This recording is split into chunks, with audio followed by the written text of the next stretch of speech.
Hello and welcome, ladies and gentlemen. Late start, apologies ahead of time, but welcome to the first game day reaction stream of the 2023 NFL season for MrBucsNation. My name is Red Matthew, host of the Cannon Fire podcast, and I am not James, but I am filling in for James tonight. So I know we did get a late start again. Apologies for that. But it is week one of the preseason. The Buccaneers hosting the Pittsburgh Steelers, and right now we are looking at Kenny Pickett. And the Steelers starters make their way down to field. It's an inside handoff here as they approach the 30-yard line of Tampa Bay. Let me fix that scoreboard. It's looking a little wonky. Let me see here.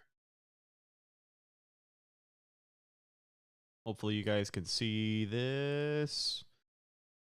Almost getting there. Let me see. Almost. There it is. All right. Still a scoreless game. We got Chris Myers and Rondé Barber in the booth. How's everyone doing? Christopher, Football 12, Joanne Turner, thank you guys for watching. Kenny Pickett under pressure. That's Yaya Diaby on the edge there. Got some really good pressure. Forces the incompletion. It'll bring up 3rd and 8. And, as far as Bucs starters, we are technically getting a look at them right now, but the Bucs have definitely taken the conservative approach as far as who's going to be playing, who's not. No Carlton Davis, no Levante David, no Devin White on the offensive side of the football. No Ryan Jensen, no Mike Evans, no Chris Godwin, and 4 straight run plays for that offensive possession. At least the first one of the night for Tampa Bay. We'll see if they draw anything up for Baker later. Pickett back to pass, makes his pass. Caught by George Pickens, who shakes a couple of Buccaneers receivers, and he'll find the end zone tonight for Pittsburgh. It'll be a touchdown. 6-0 Steelers. Mikey Kelly checking in, who is at the game. I hope you have a good night, my friend. Where are you sitting? What section you in? There's that rookie wide receiver we talked about earlier this week for Pittsburgh. George Pickens, man. I mean, draped in coverage, too. Wasn't a flashy throw, but it was an aggressive run and catch. I believe Nolan Turner was in coverage there, and he just got beat. So Nolan Turner against a talent like George Pickens seems like you're going to get the result that you got right there. Pickett, 6 out of 7, 70 yards on that drive. And the extra point will be up and good for Pittsburgh. It'll make it a 7-0 game. After everything we went through last year, and the first play we see is a run right up the middle. Yep, I like it. Keyshawn Vaughn got the start. No Rachaad White for Tampa Bay. It'll be a healthy dose of Keyshawn Vaughn and Chase Edmonds in this first half.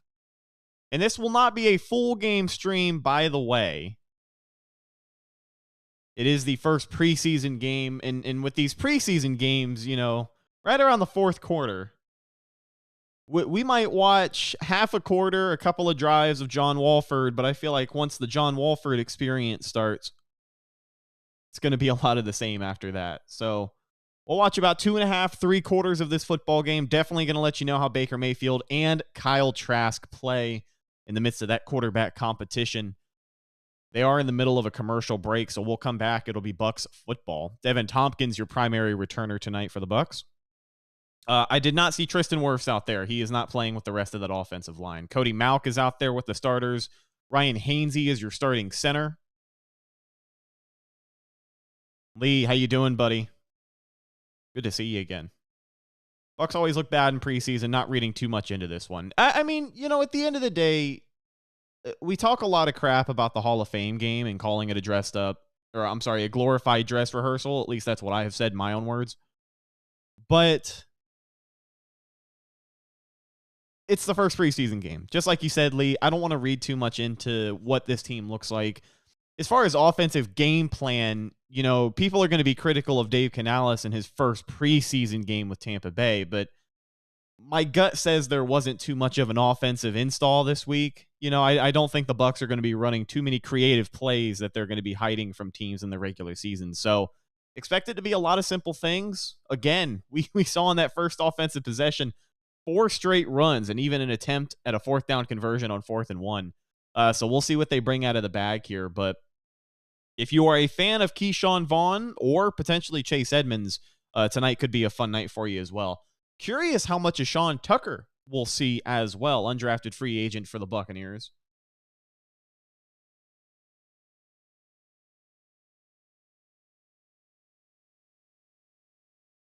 James, if I'm not mistaken,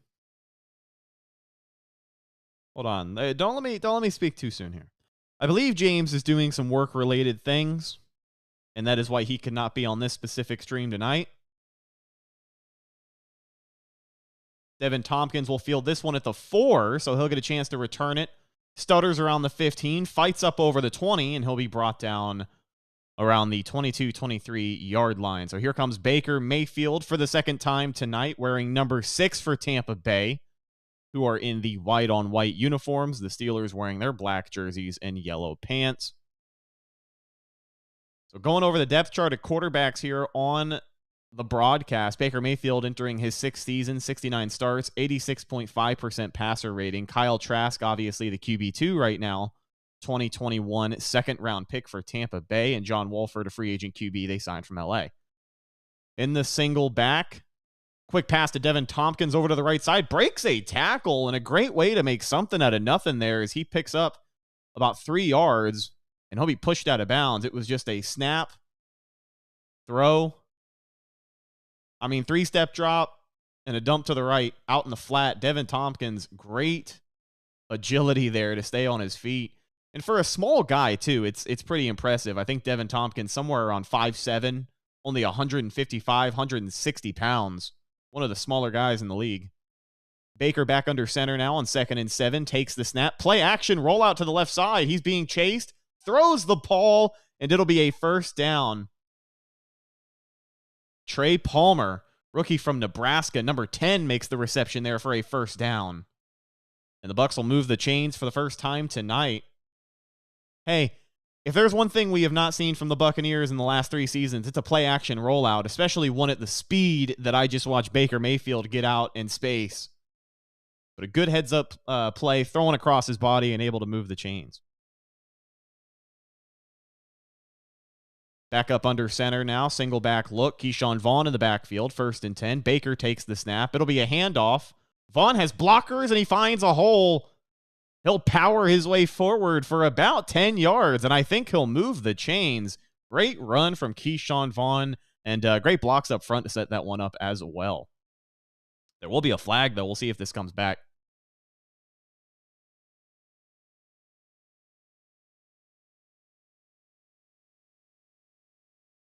So it's a legal formation on Tampa Bay, and it was on number 10, Trey Palmer, who covered the tight end.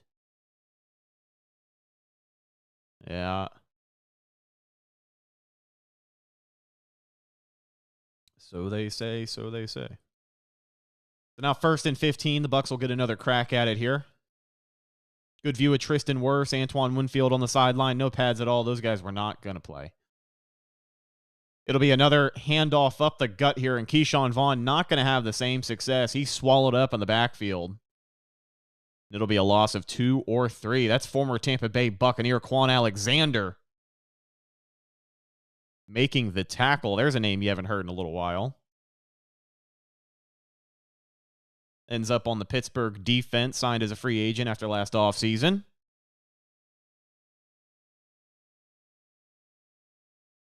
Single back look now on 2nd and 16 for Tampa Bay. Man in motion. Devin Tompkins on the jet sweep there. Breaks a couple of tackles as we see the creativity start to sneak in here from the Bucs. It'll be 3rd down.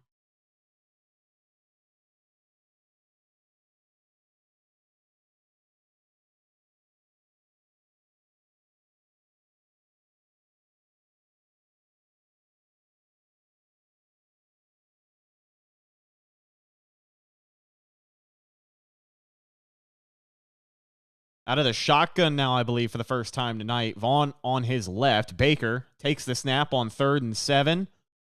Has time. Pumps.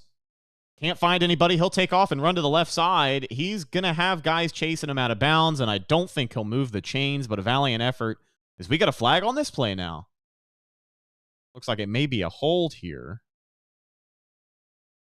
No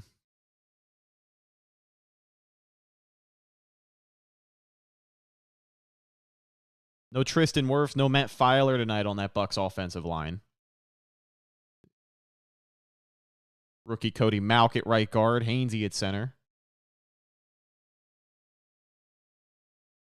So it'll be holding on the offense against Aaron Stinney, number 64. From the left guard spot.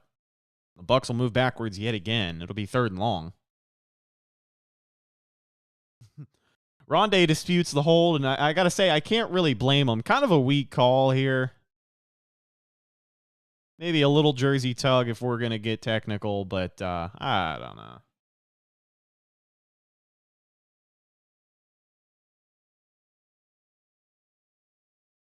Third and 18 now after the loss of 10 following the penalty here. Baker out of the shotgun. Vaughn to his right. Takes the snap from the 20. Fires a quick slant over the middle. Devin Tompkins, I think, reeled into it, but it's not gonna matter if he caught it or not. It'll be 4th and long, and the Bucs are not going to move the chains. They'll come off of the field here.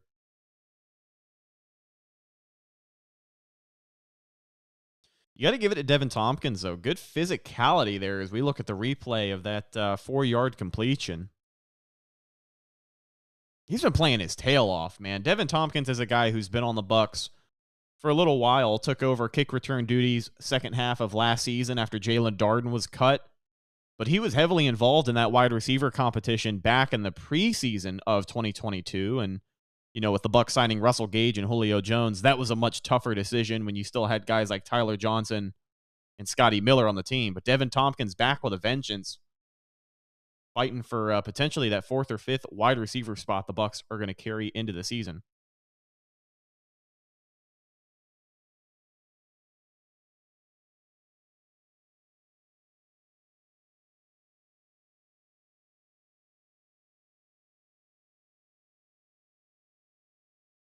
So the refs were discussing something. Pittsburgh had recovered.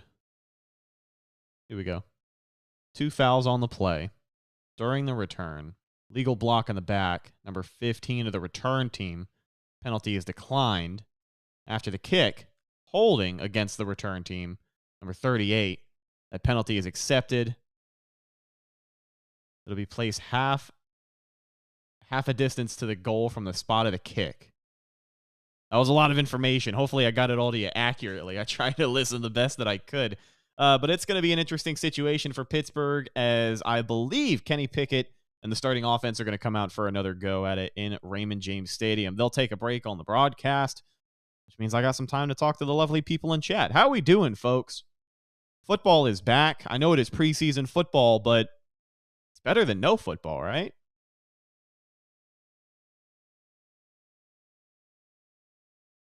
I promise at home, the refs seem to have a problem with us. They just be calling every call they see on us, but the opposing team plays perfectly for some reason.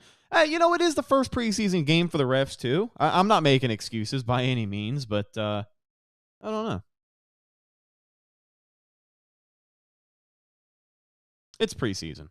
Just like Lee said at the beginning, I don't know if I want to get too upset over what happens tonight. These guys got to get back into it, shake off the ring rust. It's a lot of firsts for everybody tonight.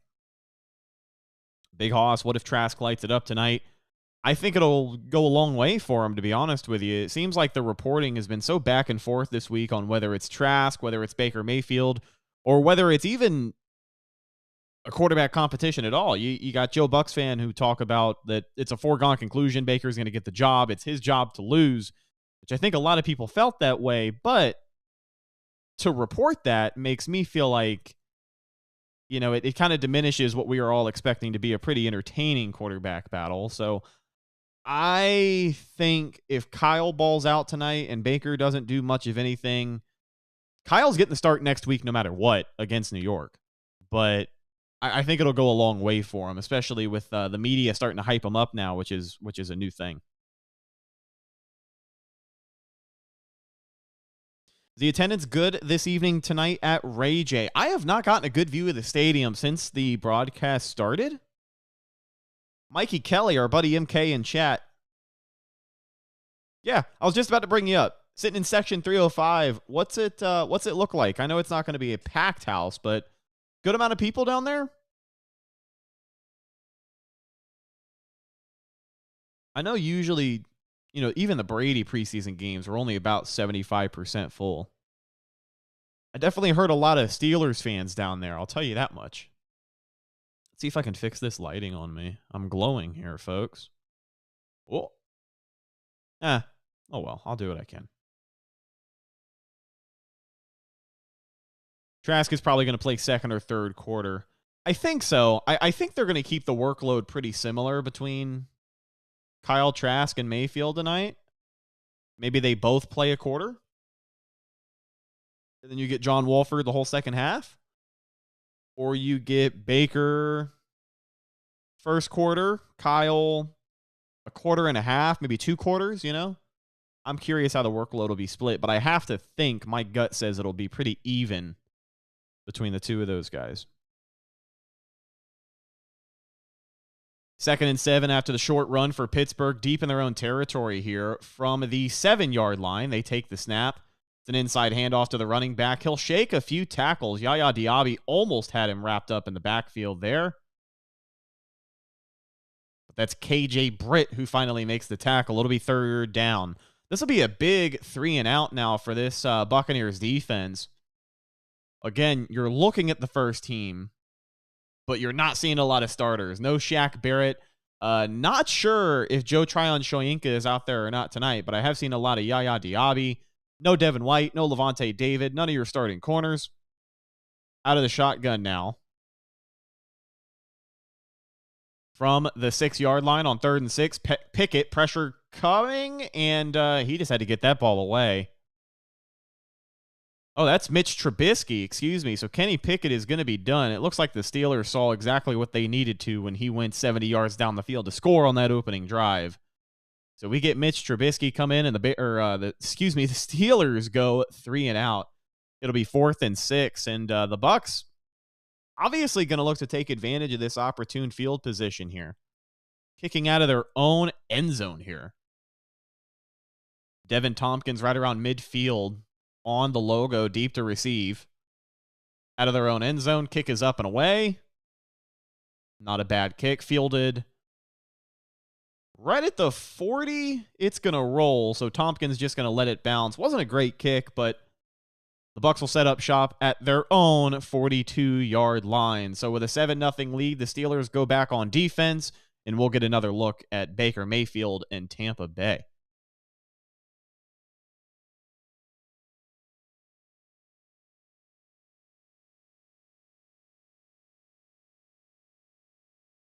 So they'll take a commercial break. Checking in on the other game, by the way, Cincinnati and Green Bay. Green Bay up 7-0 in that one.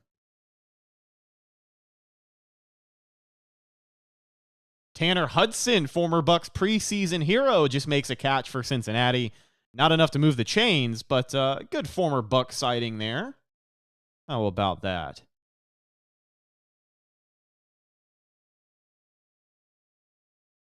So Baker Mayfield will come back out for his 3rd drive. 1:51 left in the first quarter. The Bucs have 32 yards of offense on their first 2 drives. Again, that first drive of the night was nothing but running back carries to Keyshawn Vaughn. And then a couple of flags took away some productive yardage from the Bucs on that second drive as well. One of them being the Keyshawn Vaughn 10-11 yard rush. So curious what those numbers would look like without the penalties tonight. Got to clean that up. Except for the Aaron Stinney holding was kind of weak, but Beast Productions, Christopher Lee, Battle of Balloons. How's everybody doing? Good to see you guys here tonight. Make sure you subscribe to the channel if you have not already. MrBucsNation. Some of the best Tampa Bay Buccaneers content you're going to find. And obviously now James, a little more busy with Pewter Report this season, but Evan Wanish, my co-host from the Cannon Fire podcast, has really stepped up and tried to fill the void in Buccaneers content for you. And we are still going to be doing these game day reaction streams. Maybe I'll have some guests. Maybe I won't. But this is not going to be the last time I talk to you guys this season for sure. And check out the Can of Fire podcast if you're into it. If you like the sound of my voice and you want to hear Bucs talk, then do it. If you don't, then that's okay. You don't have to. Battle of Balloons, is Tristan adapting well in training camp? An interesting story actually came out this week about Tristan kind of having a hard time mentally adjusting to that left tackle position just because of the pressure and expectations that he set on himself. But hopefully things seem to be coming along as maybe we'll see him get some starting reps before the end of the preseason. Pretty good crowd at Ray J tonight. Here comes Baker under center, single back, play action. Oh, just kidding. It's going to be a handoff. It's Chase Edmonds, number 22, in the best offensive run tonight. 8-9 yards for Tampa Bay. It'll be second and short. Here's a good look at Chris Myers and Rondé Barber, the latest Tampa Bay Buccaneers Hall of Famer. Rondé Barber up in the booth with that classic creamsicle. They got the creamsicle flags.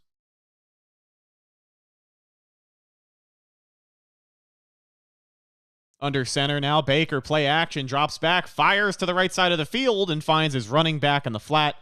But he'll be dropped for a loss. That's Chase Edmonds. It'll bring up third down, but there is a flag. Quan Alexander makes the play again for Pittsburgh.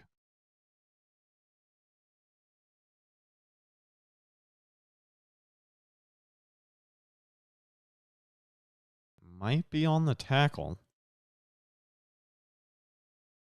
Rondé expects this to be a call. They're leading with the helmet. That's exactly what it'll be. Defense number 26, Quan Alexander, unnecessary roughness, leading with the helmet. So a negative play nets a positive for the Bucs following the penalty, and it's a pretty big hit from Quan. That's a guy who's been in the league for a number of years now. Kind of surprised to see that from him, but to be honest with you, he's on his 4th or 5th team, so I don't know how surprised I really am to see it from him. Tall Florida guy, honestly, this is the most bare bones this offense is going to look all year. I don't think they're trying anything too interesting on offense tonight. It's going to be another inside handoff to Edmonds out of the single back, and he'll pick up some good yardage there. A gain of 6 or 7 yards on the first down carry for Chase Edmonds, who's running pretty well so far. 2nd and 4 now, following the 6-yard gain.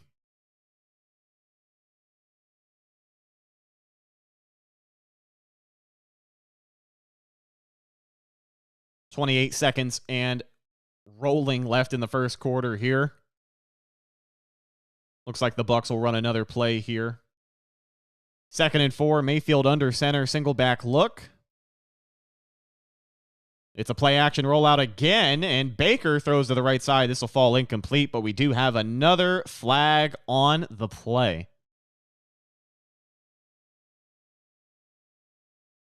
Three penalties already tonight for Tampa Bay. And Baker was looking for Kalen Geiger there, the wide receiver, wearing number 80. Could not convert. Illegal formation. Same thing. Penalty will be declined by Pittsburgh and bring up third down, but illegal formation. The wide receiver covers the tight end. Second time tonight. They are running it too much. It's going to be a lot of runs tonight, buddy. I do not think, if we see it at all, I don't think we'll see many deep balls tonight. If we do, I think it'll be a heads-up play. 3rd and 4 now for the Bucs, looking to convert and keep this drive alive with good field position. Baker looks to pass inside. And that pass will be caught for the first down. Let's see, awaiting the ruling. David Moore, the former Seahawk, with the catch, and another guy who's caught up in that deep wide receiver room. Looking to make his mark with a couple of big plays tonight, and a catch for a first down will certainly do that.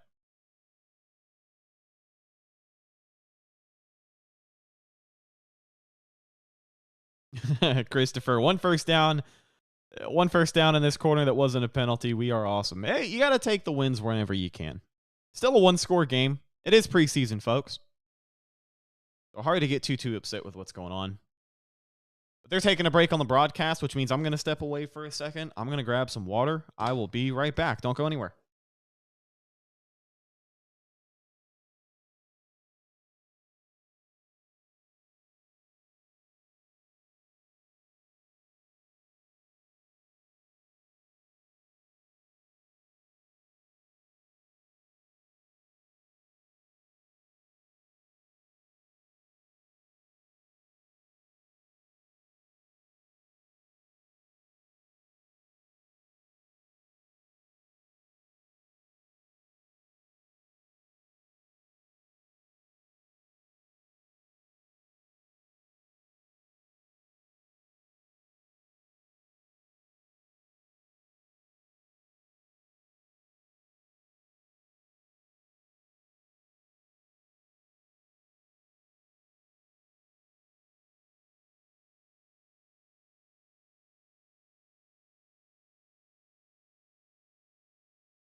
All right, we're back.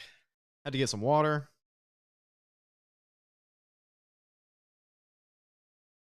These productions, Chris, DJ still hanging out with us. Thank you, guys. Is it Soothing Child?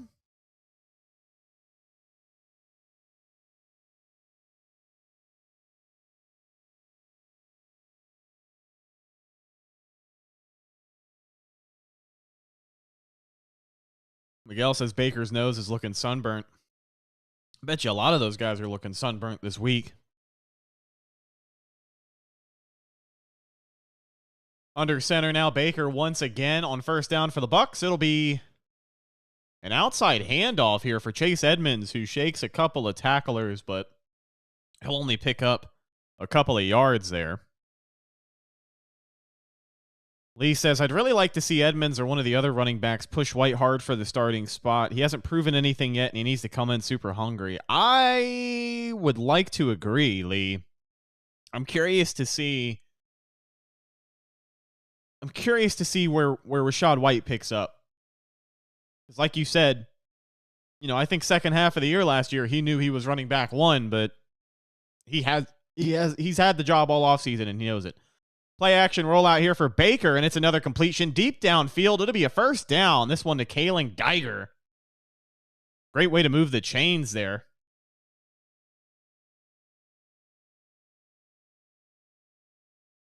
Russell Gage, Chris Godwin's, and Mike Evans. Not Chris Godwin's, excuse me. Chris Godwin. Mike Evans, Chris Godwin, and Russell Gage all inactive tonight.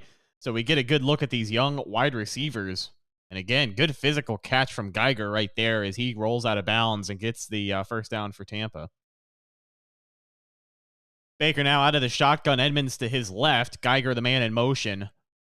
From the 12-yard line, takes the snap. It's a screen pass to Chase Edmonds, who makes a move and only picks up maybe 2-3 yards. But the Bucs are knocking at the door here in red zone territory on offense for the first time today. It'll be second down. 13 and a half minutes left to go in the second quarter. Baker Mayfield still in the game, and I want to think that if the Bucs can find a way to put some points on the board here, this could be the last we see of Baker Mayfield before Trask gets in the game. That's also just an assumption. Luke Gedeke, number 67, second-year player, gets the start at right tackle tonight. Here's Mayfield under center, takes the snap. It's a handoff to the inside. And that run goes nowhere. Chase Edmonds, might get a yard. That's it. First preseason game. Everybody shaking off the ring rust tonight. And to be honest with you guys, it's been a long time, I think, since I've sat here and done one of these. So I gotta get back in the groove of things as well. I gotta learn some of these new names. I just called Chris Godwin's a few minutes ago. What's wrong with me? 3rd and 6 now for the Bucs. Big conversion pending. I'm sure they'd like to find the end zone, though. Out of the shotgun, Baker Mayfield takes the snap, looking, fires to the left corner of the end zone. What a catch by Trey Palmer! And I think he's in. Oh my goodness gracious. Touchdown Tampa Bay. What a great throw and pass. What a catch from Trey Palmer. What a throw from Baker Mayfield. Some impressive touch in the corner of the end zone there. Wow. That was a great play all around. Offensive line blocked incredibly. Baker had time in the pocket. Look at that. Baker Mayfield finds Trey Palmer for his first touchdown in a Buccaneers uniform, and it's a 6-7 ball game here. That was exciting. So they're going to run an official review and take a look at the feet, make sure they were both in bounds here. Hello, I think we're back. Can you hear me? I think we should be okay. Sorry for the technical difficulties, guys.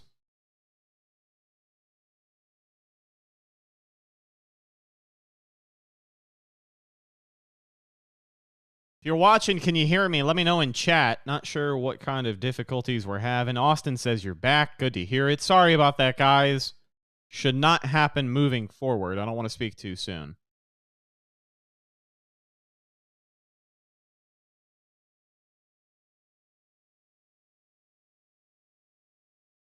Mikey says, Rhett, you should start for us, man. Starting tight end. I don't know, buddy.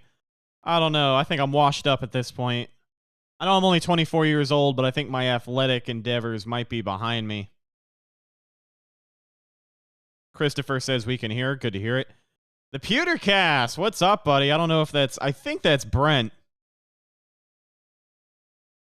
Making a rare appearance on the Pewtercast YouTube channel. How you doing, buddy? Temp1D, thanks for doing this. Thanks for having me. I appreciate you guys showing me some love, filling in for James. All right. We are back up and running. Glad to see you. Thank you guys for hanging out with us. Lee, always great to see you, bud. So a 7-7 ball game. I'm going to need this to refresh here. Seems like they're slacking on their score updates over there on the Google page. Who started at quarterback and how'd they go? Only joining in now. So pretty impressive drive for Baker Mayfield. Nothing too intensive to get the Bucs down the field, but a very impressive touch pass to the corner of the end zone caught by rookie Trey Palmer from Nebraska. So Baker goes in, throws a touchdown. So, Richard, it was basically a nice touch pass up to the corner of the end zone. Almost looked like a route that Mike Evans would run, like that corner fade.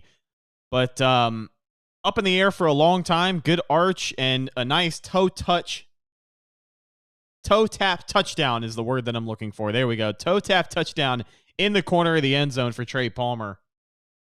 Had to basically plant his feet and jump and keep him in bounds, and he did that. Put 6 points on the board for Tampa Bay. We may have some spoilers in chat, but we'll get another look at the Buccaneers defense here as they come out. I think Mitch Trubisky still in the game for Pittsburgh here. 1st and 10 from the 25-yard line following the touchback. It'll be play action, looking to pass. Oh, going deep. And there's Zion McCollum, the second-year cornerback with a big interception. Wow. Someone in chat was just asking about Zion McCollum, and on the first play of the Steelers' offensive drive, it is a big interception downfield for Zion McCollum. Ball was tipped, and he had the concentration to bring that thing in and see it home. What a way to energize this team. Right in front of Jamel Dean, too, who's able to stand there and watch that big play. For a rookie cornerback who had a rough season last year, trial by fire. I know it was a very different situation than it is heading into this year. But Zion McCollum looking to bounce back, and that is a sure way to do it. Big play for him. So Palmer palmed it. I like that.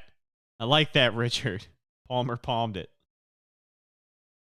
What do you think we should do at QB going forward? Sign another vet next year or just draft another QB in top 4 of the draft? Well, best case scenario, the Bucs are hoping that either Baker Mayfield or Kyle Trask can play well enough to be a guy that you rely on beyond just this season. But if I'm the Bucs and they are in a position this year where I think they're not going to be the worst team in the NFL. They're not going to have a top 5 pick. I definitely don't think they're going to be the best. So I think as far as the draft goes, if you want my personal opinion without getting into detail about where they're going to finish, I think they'll have a shot at 1 or 2 or 3 quarterback prospects if they want to go that route.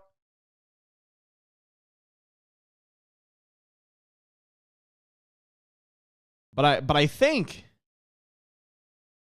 I think the Bucs are honestly just holding out all the hope that they can that either Baker or Kyle play well enough to be the guy next year. But if he doesn't, and we suck, then hopefully the Bucs can suck just enough to get a good quarterback pick. But I don't think they will. I think if they have a bad year, it'll be a top 10 pick, but I don't know if it'll be a top 5 pick.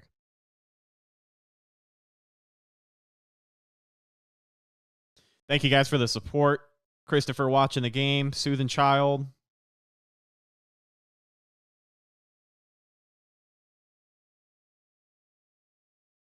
So that pass, that interception from Mitch Trubisky, it is the first professional interception and Tampa Bay's first preseason interception since Don Gardner's interception against the Titans on August 20th, 2022. So the first professional interception for Zion McCollum, who's got to be feeling pretty good right now with that big fan hitting him in the back of the head on the sideline. As we get a look at Zion McCollum on the bench here. 94 degrees tonight in Tampa Bay. Just a beautiful night for football. Under center now, Baker Mayfield still in the game on a play-action pass. He goes deep and finds Trey Palmer wide open right around the 40-yard line. It'll be a first down for the Bucs, but another flag comes flying in. We'll see what happens. It'll be offensive pass interference here on Trey Palmer.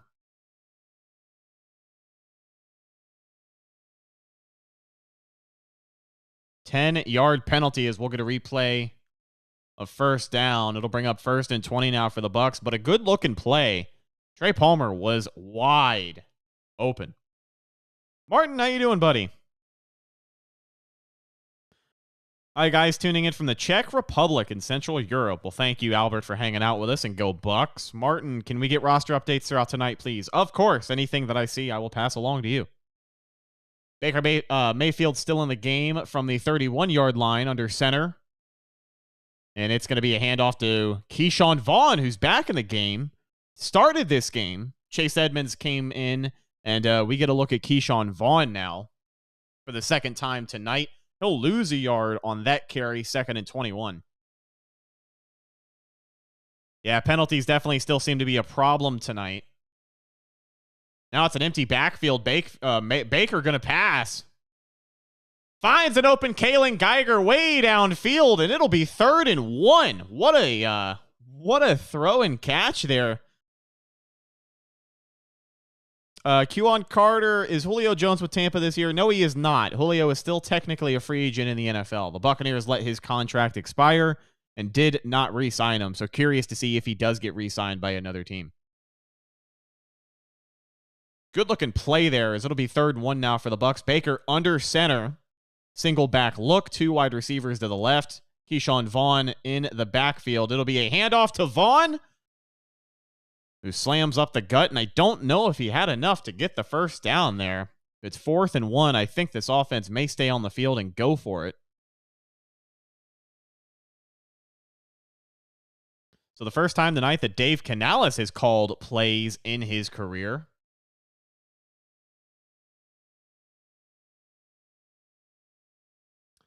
$10:15 left to go in the second quarter. This offense is going to go for it on 4th and 1. Baker under center from the single back position. Keyshawn Vaughn still in the game. Here is the snap. And it's going to be an inside handoff that gets blown up. Keyshawn Vaughn will lose several yards on that play. And they just didn't stand a chance. The offensive line did not hold up. It seemed like half of the Pittsburgh Steelers defense was in the backfield before that play even got going. So it'll be a turnover on downs as the Pittsburgh Steelers offense will take over right around midfield, looking to bounce back from that interception by Mitch Trubisky on the last drive. Still a tie game, 7-7.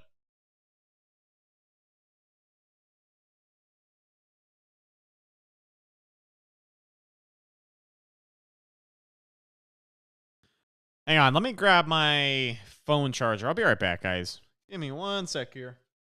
Don't want my phone to die. I won't be able to read chat.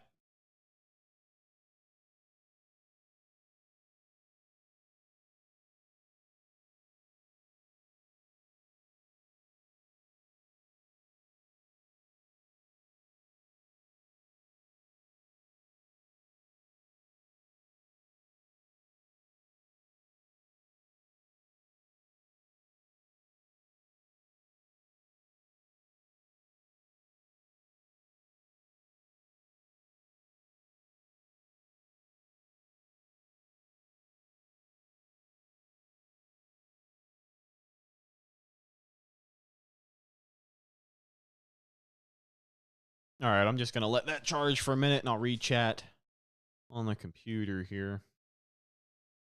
I saw somebody said something about the offensive line still not being very good. And let me just offer this as a rebuttal. They are missing a couple of starters. No Tristan Wirfs tonight. No Ryan Jensen tonight, obviously. Still kind of on the mend. Still kind of on the mend with that injury, which is curious because he made an appearance at practice last week and I believe the week before. Did some physical activity with pads on, but not a whole lot. NFL Sunday Ticket is on YouTube this year. I believe it is. Tempe? Yeah. Temp. I'll call you Temp. Apologies if I mispronounce that. Tampa Born need to clean it up. I agree. There are some things that still look pretty sloppy from this team. The discipline factor is going to be something curious moving forward because we know with Tom Brady, 2022 was probably the most the Bucs struggled with penalties. And they had their patches. Don't get me wrong. 2020, early in the year, this team struggled with penalties. But discipline has been pretty good for the most part. It's going to be an inside jet sweep here for the Steelers. It's number 19. His name is escaping me right now, but a huge pickup for a first down and more. They'll move the chains on their first offensive play. Get a good look at Steelers head coach Mike Tomlin giving Rondé Barber his gold jacket and his Hall of Fame enshrinement from a couple of weekends ago. And, of course, Mike Tomlin, Rondé Barber, incredibly close. Mike Tomlin was a defensive assistant, one of Rondé's main coaches when he got drafted by Tampa. Play action pass, Trubisky. Oh, big deflection there from KJ Britt, who was all over. It was a fake handoff there, and KJ Britt was not fooled whatsoever. He stayed in Trubisky's face and gets a big pass deflection. That thing flew up in the air so high, I thought we'd get an interception once again, but luckily it falls to the ground. 2nd and 10 now following the incompletion. Yaya Diaby out there at outside linebacker for Tampa Bay. Zion McCollum still in the game. KJ Britt at linebacker. Nolan Turner playing safety. A lot of these guys been in there since the start of the game. It's going to be another jet sweep. Pretty much the same exact play as they picked up that first down there for Pittsburgh going to the left side. It'll come up short of first down yardage. Calvin Austin, number 19, the wide receiver for Pittsburgh, who has been getting the workload tonight. 3rd and 4 now. Running clock in the second quarter. 9 minutes left to go. Curious to see who will be at quarterback for the Buccaneers when they bring this offense back out. 7-7 ball game. Looking for a big stop on 3rd down. And the Bucs stacking the box here. Only one safety up high.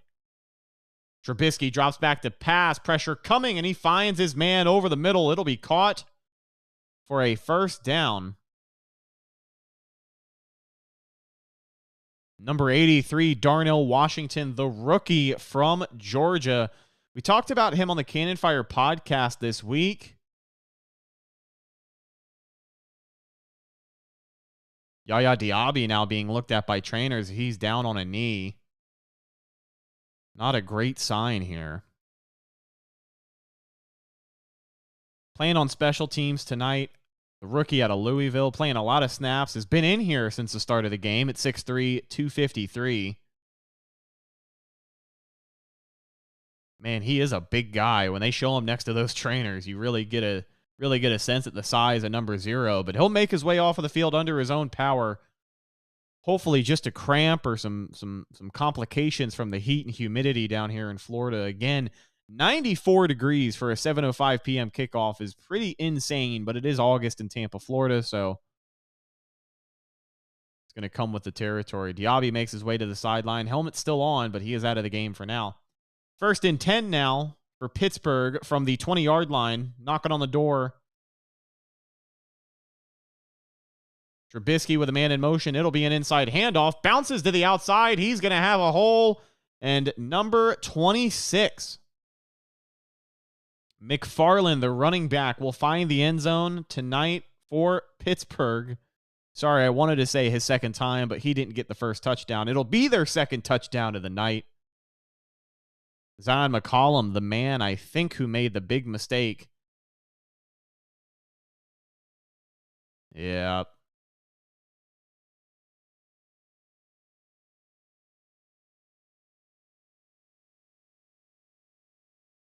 I think his name is Anthony McFarland. And Potter, the extra point, up and good for Pittsburgh. So it'll be a 7-point game once again. 14-7 now with 8:18 left to go in the second quarter as Pittsburgh will retake the lead. Could it be time for Kyle Trask to make his way into the game? Or will we see an entire first half of Baker Mayfield, which again leads me to believe we'll see an entire first half of Kyle Trask in New York just a week from now?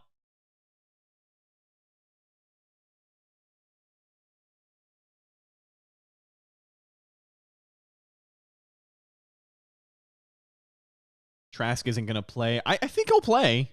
I mean, unless you've seen something that says he won't, which I haven't. I think we can expect Kyle Trask to get in the game tonight. Would kind of be counterproductive for the Bucs to not put him in at all tonight because these are important reps. Even though it's the first game of the preseason and he's going to be playing with mostly depth guys, these are still very important reps for a guy like Kyle Trask.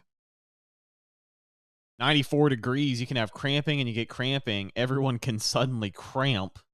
Yeah, and that kind of heat, man, it's awful.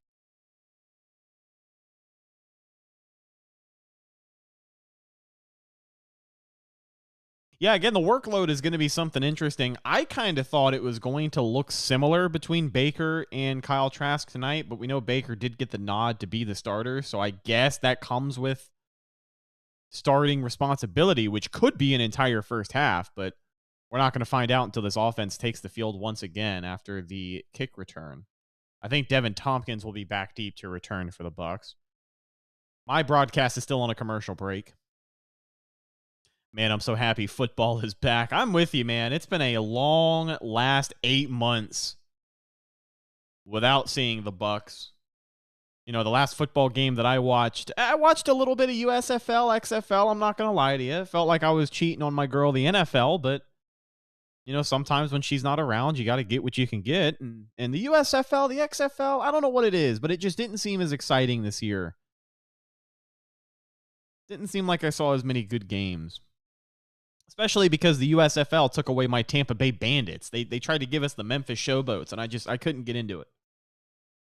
But NFL football is always welcome in this house.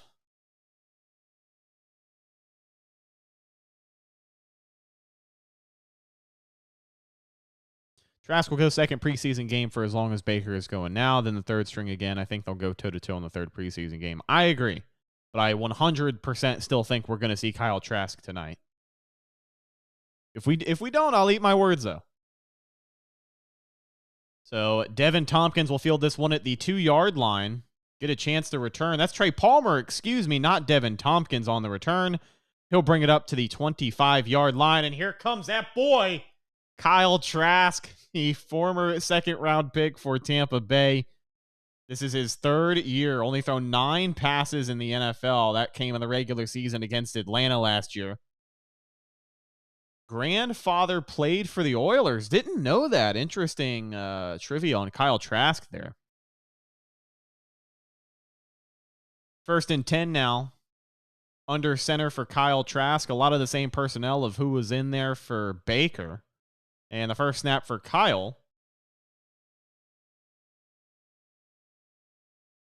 Yeah, I think my broadcast is behind a little bit. Sorry about that, guys. It'll be a first down run for Tampa Bay off to the right side. They'll lose a yard, maybe. That is Chase Edmonds back in the game.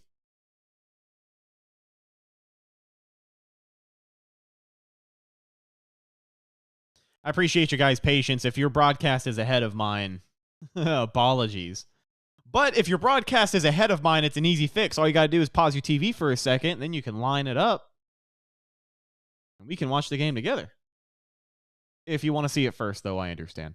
2nd 11 now for Tampa Bay. Trask under center, single back, play action, drops back to pass, clean pocket. Nice throw over the middle of the field, finds Trey Palmer way downfield for the first down and more. It'll move the chains for Tampa Bay. Good coverage there, clean pocket, and plenty of time for Trask to survey the field for a huge gain over the middle.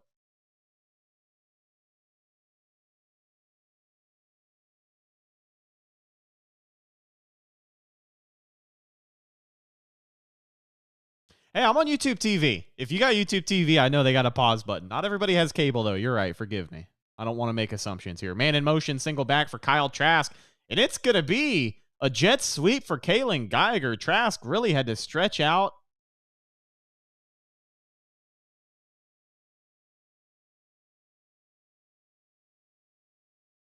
Second and 8 now after a 2-yard gain. Running clock here in the second quarter as well. 6.5 minutes left to go in the first half of this game. Chase Edmonds looking good tonight. I assume he's about to get the ball on a run here. But from the 49-yard line, right at the midfield stripe, under center, Trask takes the snap, hands it off to Edmonds, who has room to the right, shaking tackles. Look at him go. 10-plus yard game, but we do get another flag. Wow, so 2 flags on this play.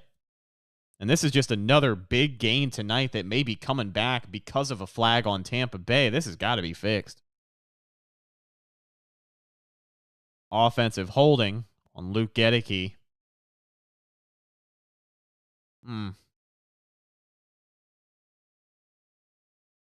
Yeah, from the right tackle position, it's a holding call on Luke Gedeke, which you hate to see. A 10-yard penalty brings back that impressive gain, and it'll make it 2nd and 8 now. 6:14 left to go in the first half.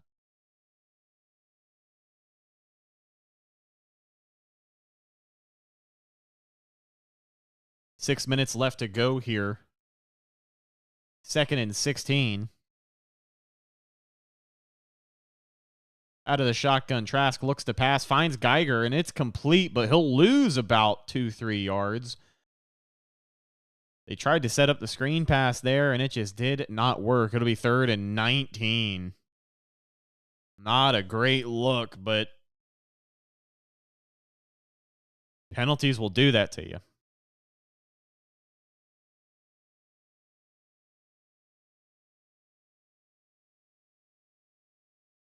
Bucs will be pretty liberal with how they run the clock here. 5:25 left to go in the first half. Empty backfield for Trask. He'll drop back to pass on 3rd down. Looking deep, steps up in the pocket, fires over the middle. It's intercepted. Trenton Thompson, number 17 for the Steelers, takes that one away. And not a great pass for Kyle. Had to step up in the pocket. It got chaotic in there, but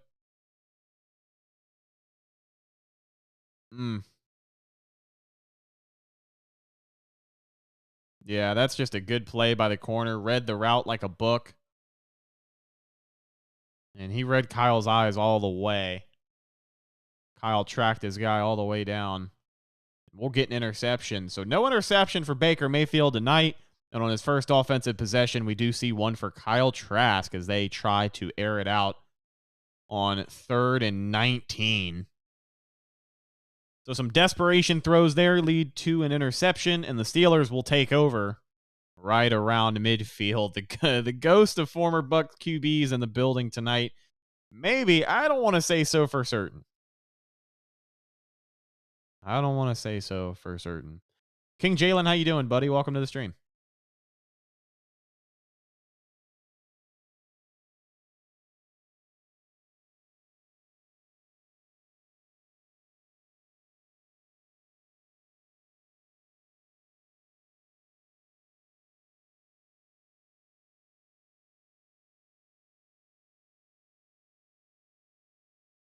An incomplete pass to the left side for Pittsburgh. Mason Rudolph in the game now. Looks like Trubisky's night is done. So we get a look into the depth of the quarterback position for Pittsburgh. Mason Rudolph in his 6th season from Oklahoma State, 6'5", 235. A pretty notorious Steelers backup quarterback in Mason Rudolph, still in the league though. Inside handoff here for Pittsburgh as they will run it up the gut and pick up maybe 5 yards. I think it was Will Golston that made the tackle. Yeah, if I'm not mistaken, I do think that was Will Golston that tackled Hayward there on that play and brought up 3rd and 5 now. Surprised to see Golston in the game this late, but he is a later signing and a guy who could use these reps. 3rd and 5 now.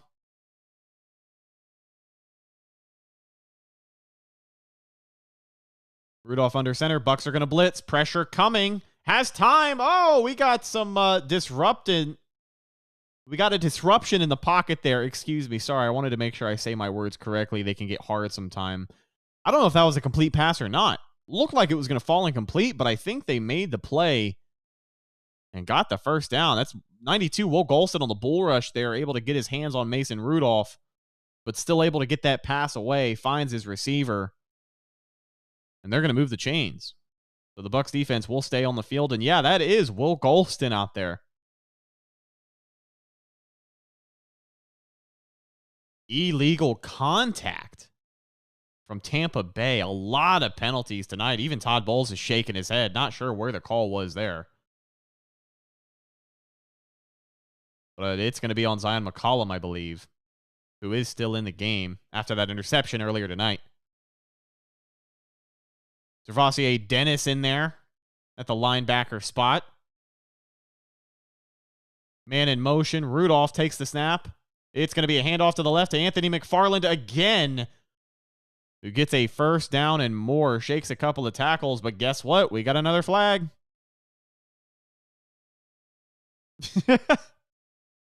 Sam Rourke, Cannon Fire Podcast is the best Bucs podcast. Who even is Mr. Bucs Nation? It's not even close.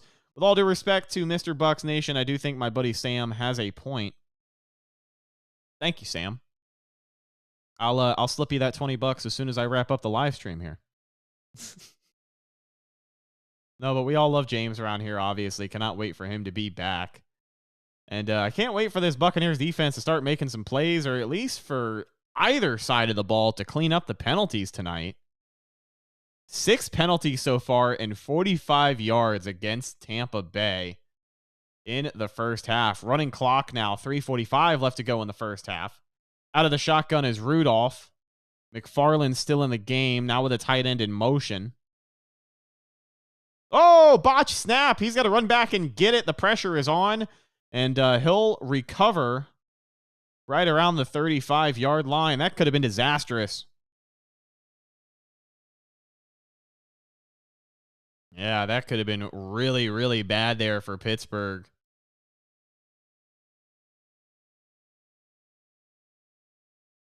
Second and 36 now for Pittsburgh. Oh, not ideal here, but that's what the preseason gives you, man. You got to embrace it. August football at its finest. It's not going to be pretty. The ghost of John McKay is out there. Maybe. Second and 36 out of the shotgun. Rudolph back to pass. Looking, fires, finds his running back, McFarland, who makes a cut, but not going to get too much yardage after that. He'll be wrapped up around the 40-yard line. It'll be 3rd and long. Zion McCollum and Gervasier Dennis able to wrap him up and make the tackle there.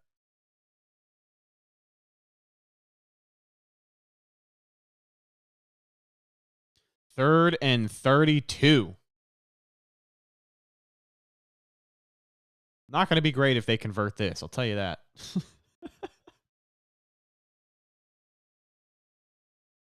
Coming up on the 2-minute warning here. 2:15 left to go in the first half of play. We'll get the snap beforehand, though. Out of the shotgun, Rudolph drops back to pass, has blocker, steps up in the pocket. Pressure coming. He'll go down.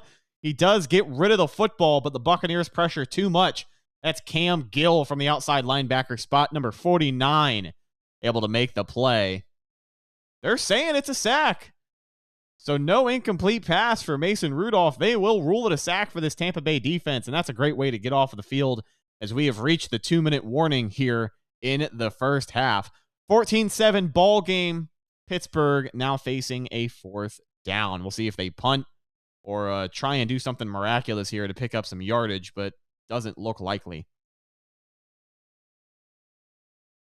G Vegas, what's up, buddy? NFL officials got the memo to put the Bucs in the bottom of the league. If Vegas tells them to do something, I'm starting to believe they'd do it because we hear more and more of these corruption stories. That's too much of a rabbit hole to go down. I'm not going to do that to you. Yeah, Miguel, good point. It'll be interesting to see Kyle come out here and not only have to shake off the interception, but potentially play the 2-minute drill. I think if you're the Bucs, you're gonna look for him to take every opportunity he can to get this offense down the field and at least bring this game a little bit closer before the half. So situational football, this is what the preseason is for. Not so much the rest of the game or the score, but you're only down 7 points with 2 minutes left to go in the first half. If you're Kyle Trask and you can take this team down the field, it's going to make a lot of people forget about that interception from earlier, that's for sure.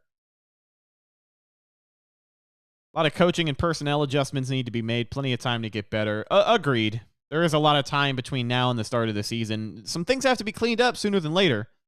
The discipline is bad. The flags are bad. Can't forgive that. But a lot of time to get this offense dialed in. It'll come with time. Certainly no Tom Brady, though, and we are seeing that for sure. So, it'll be an interesting year. Alex says, go Steelers. Hanging out in enemy territory. But we appreciate you being here nonetheless. Leave a thumbs up while you're here, Alex. Thanks, buddy. Let me grab my phone. I think it should be charged enough. I have Hulu, Netflix, Amazon, Peacock, ESPN Plus, HBO Max, and many others. I still can't watch the Bucs game. Apologies, Marky. If you have Tubi, Tubi, if you are local and you have Tubi, I believe you can watch Channel 8 for free. Tubi is free. Don't even need an account to sign up. I believe you should be able to get it on that. Try that.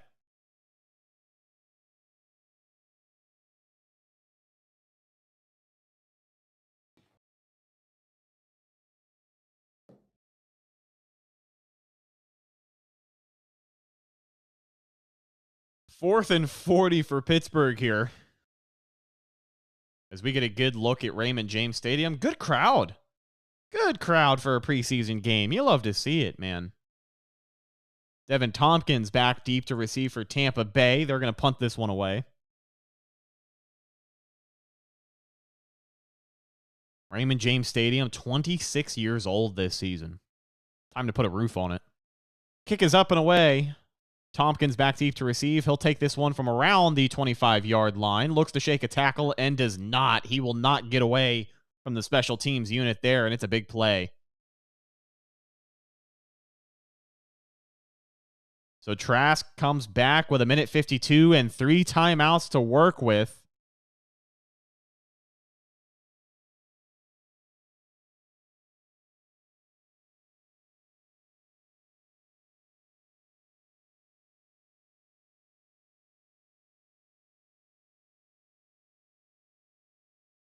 Out of the shotgun, Chase Edmonds in the game at running back.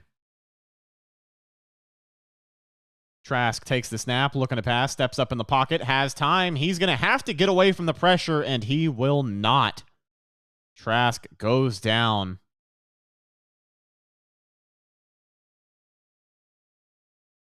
Nick Wyakowski, the linebacker position, is able to make the play. Second long. Clock is running, by the way. 1:25. Short pass here for Trask. He finds Trey Palmer on the sideline. He'll pick up some yardage and make it third and manageable.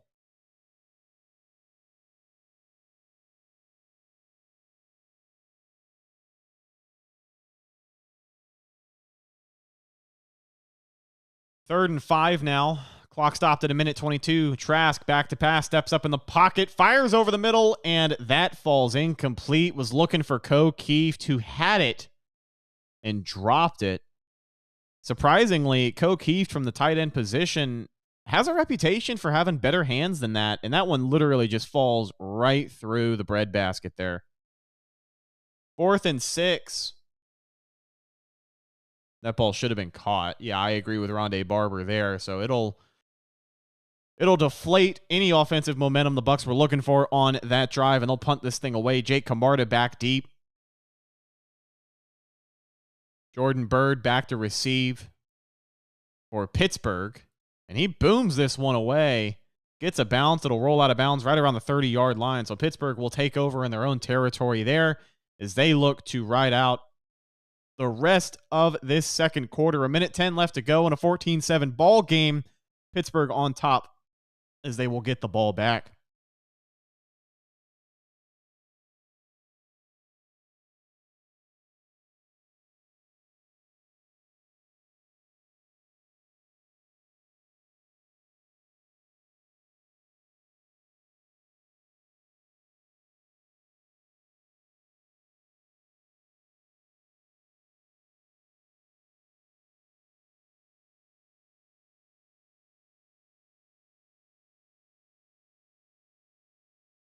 Another pass right on target there for Mason Rudolph. Running clock. They're going to go ahead and hurry up here. Less than a minute to go now from the 40-yard line. Pittsburgh on 1st and 10. Rudolph out of the shotgun, has time, steps up in the pocket, fires to the right side, finds Darnell Washington wide open. That's Servassier Dennis in coverage there.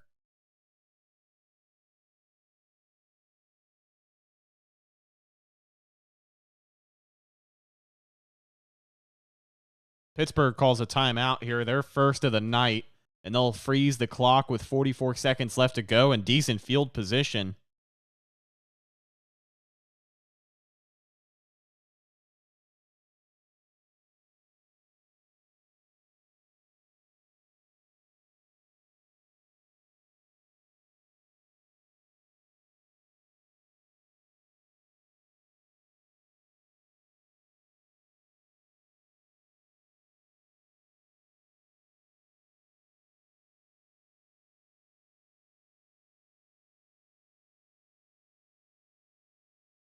First and 10 now, 45 seconds left to go in the half out of the shotgun from the 30-yard line of Tampa Bay.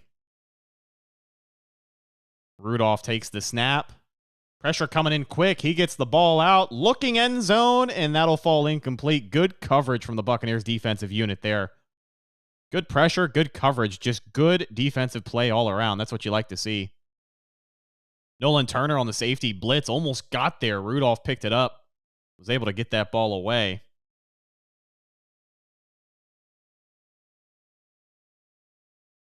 Keenan Isaac was the corner playing really good coverage down the sideline there and responsible for helping break that one up. 2nd and 10 now from the 30 out of the shotgun. Bucs showing blitz here. They're going to blitz. Rudolph drops back to pass. Pressure coming. Tries to get away, and he will not. The Bucs will wrap him up for a sack. That's Cam Gill and Servassier Dennis out there making that play. 2nd sack tonight for Cam Gill. He'll be credited. He's a guy who's been on the team for a couple of years as well. So one of the better, if we're going to call him a second-tier player, one of the better second-tier players the Bucs are going to have on the field right now on that defense.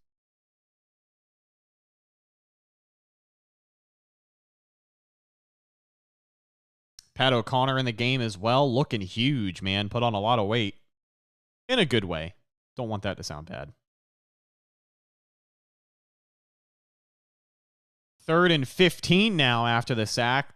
Not looking as good as it was a few minutes ago for Pittsburgh. They got a tough conversion on their hands. From the 46 out of the shotgun, Rudolph awaits the snap. 3-receiver set with a man in motion. That's the tight end, Darnell Washington. Rudolph takes the snap, pressure coming, has time, steps up in the pocket, pumps. He's going to run.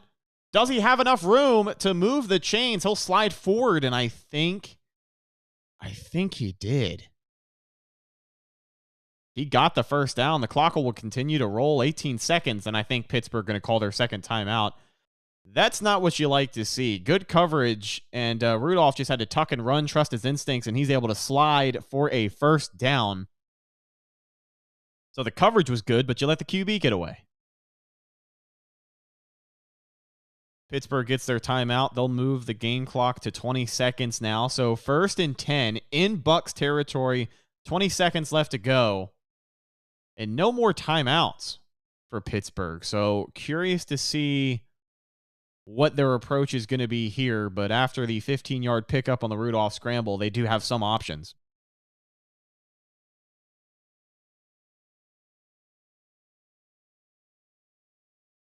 So it would be a 37-yard field goal from where they are right now. Looks like they're not going to settle for that. They'll try and make it a little bit closer, if not find the end zone. Out of the shotgun yet again. 4 receiver set now for Pittsburgh. Rudolph from the 19-yard line of Tampa Bay takes the snap. Pressure coming, steps up in the pocket, fires over the middle, finds his receiver who's breaking tackles left and right, runs across the field. Not sure if they're going to credit him with the first down, but they're going to try and spike this thing as they hurry up to get to the line. 5 seconds now. 3, 2, 1. They will spike it just in time. And out comes the kick unit for Pittsburgh, looking to add on 3 more points. So it is the first week of preseason football. Just like I said earlier tonight, not going to be pretty, but if you're Pittsburgh, you got to like what Mason Rudolph was able to do in the 2-minute warning. Or in the 2-minute period there, to get Pittsburgh down the field. Who's making defensive calls this season? Please, not another by committee thing. It's another year of co-defensive coordinators. Todd Bowles does have a hand in designing the plays, but I think the play calls are Harold Goodwin. Hold on. Casey Rogers.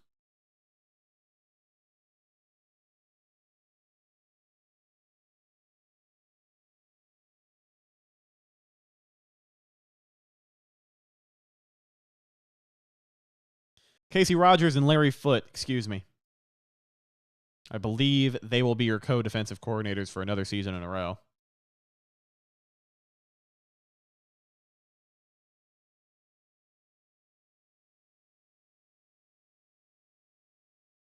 Todd Bowles given a lot of high praise to Baker Mayfield, said he made one heck of a throw on that touchdown pass, and he did a really good job managing the game. Did a pretty good job, he said. Nothing incredible, but as far as what they expected for him tonight, can't be upset. So the Bucs will head back into the locker room, trailing 10 points in Raymond James Stadium, 17-7 now at halftime. Curious to see who we will see starting at quarterback here in the third quarter. Will it be more Kyle Trask? Is his night done? Will it be John Wolford? So we'll take a quick break. Yeah, the yellow flag's driving us absolutely insane tonight, Edwin.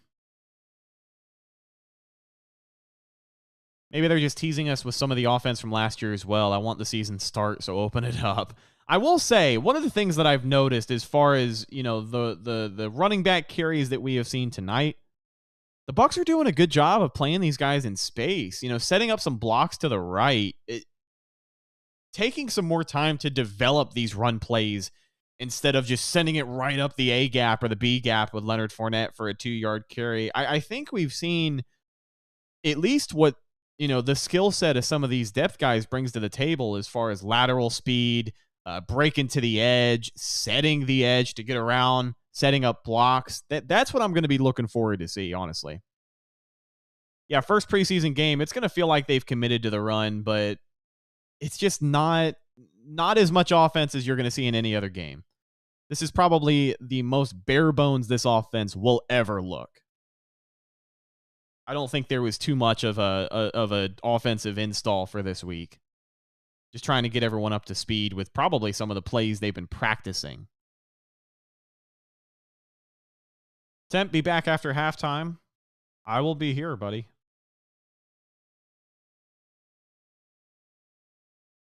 So So we check in at halftime. I know our buddy Mikey Kelly in Raymond James Stadium. Mikey, let me know how it's going down there. But everyone else in chat, where are you watching from?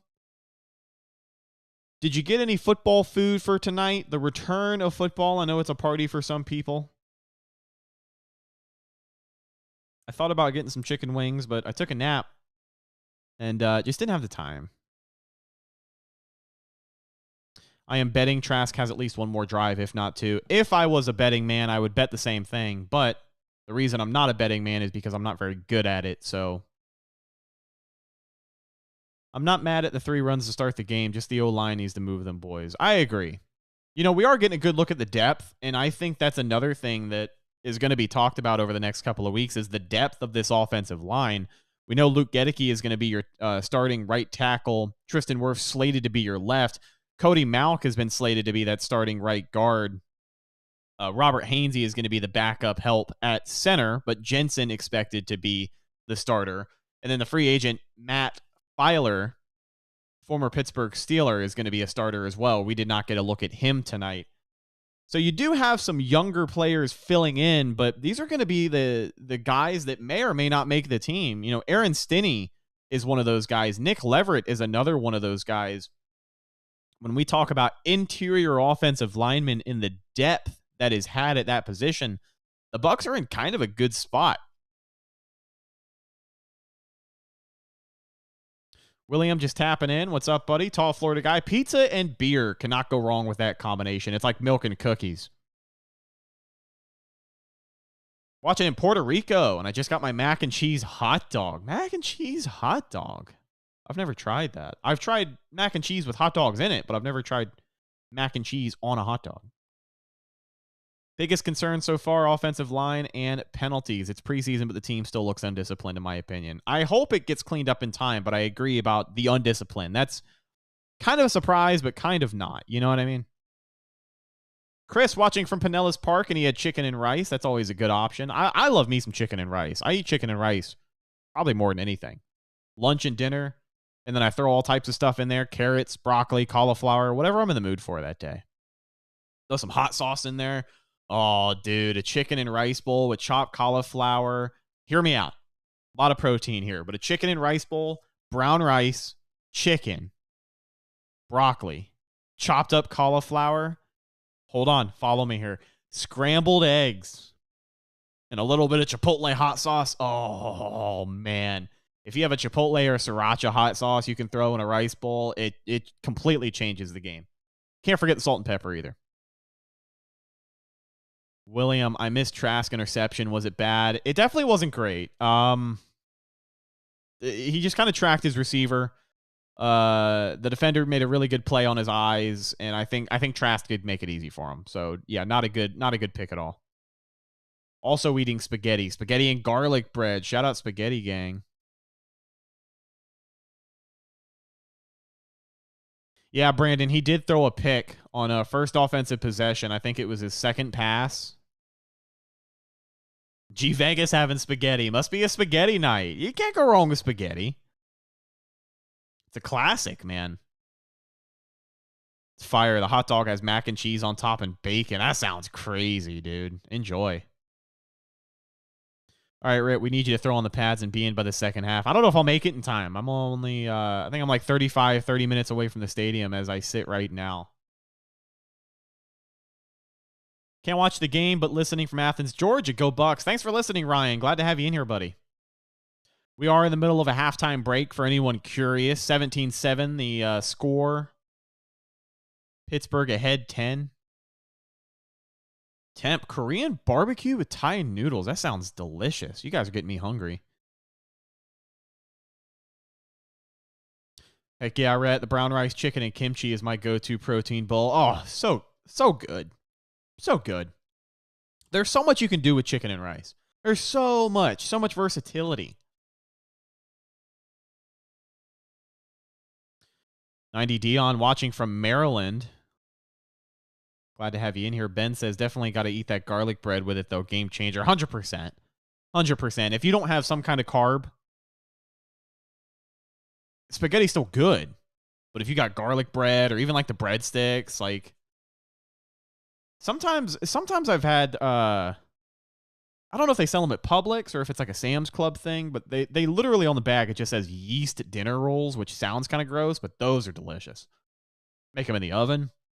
You pull them apart, they're like little garlic knots. Oh. Feeling Italian. Matt Diaz chowing down on pizza tonight. That's a good choice. Where'd you get the pizza from, Matt?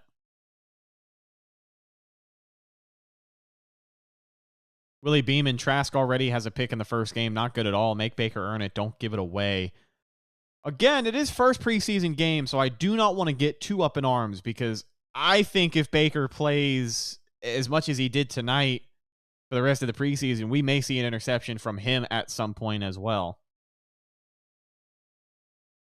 Let's not forget Tanner Hudson, too. Yeah, had a catch in that Bengals game. We checked over a little earlier in the first quarter to see where Green Bay was at against Cincinnati, and we saw former Bucs legend Tanner Hudson make a catch.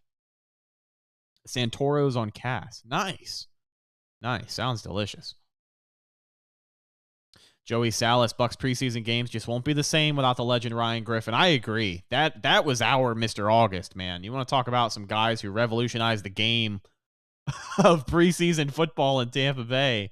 Ryan Griffin becoming the longest tenured Bucs quarterback in history. It's kind of odd not seeing him out there.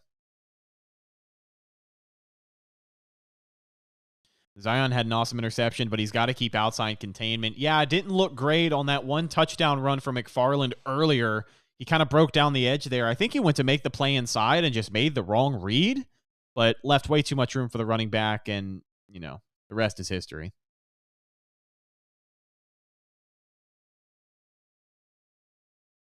The pick doesn't matter. To be honest, the pick was going to happen with Trask or Baker. I mean, with either of those guys, you're going to be prone to get an interception here or there.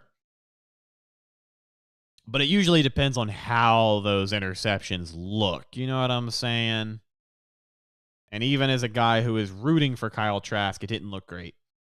Here are the halftime stats. 117 passing yards for the Steelers, only 87 for the Bucs. 12 first downs for Pittsburgh, 6 for Tampa Bay, a turnover as well for the Bucs. 2 turnovers if you include the interception and turnover on downs. I'll be wearing my Kyle Trask creamsicle jersey to the Week 1 game in Minneapolis. I live in Iowa. Hope that game was later in the year, so Trask will be for sure starting by then.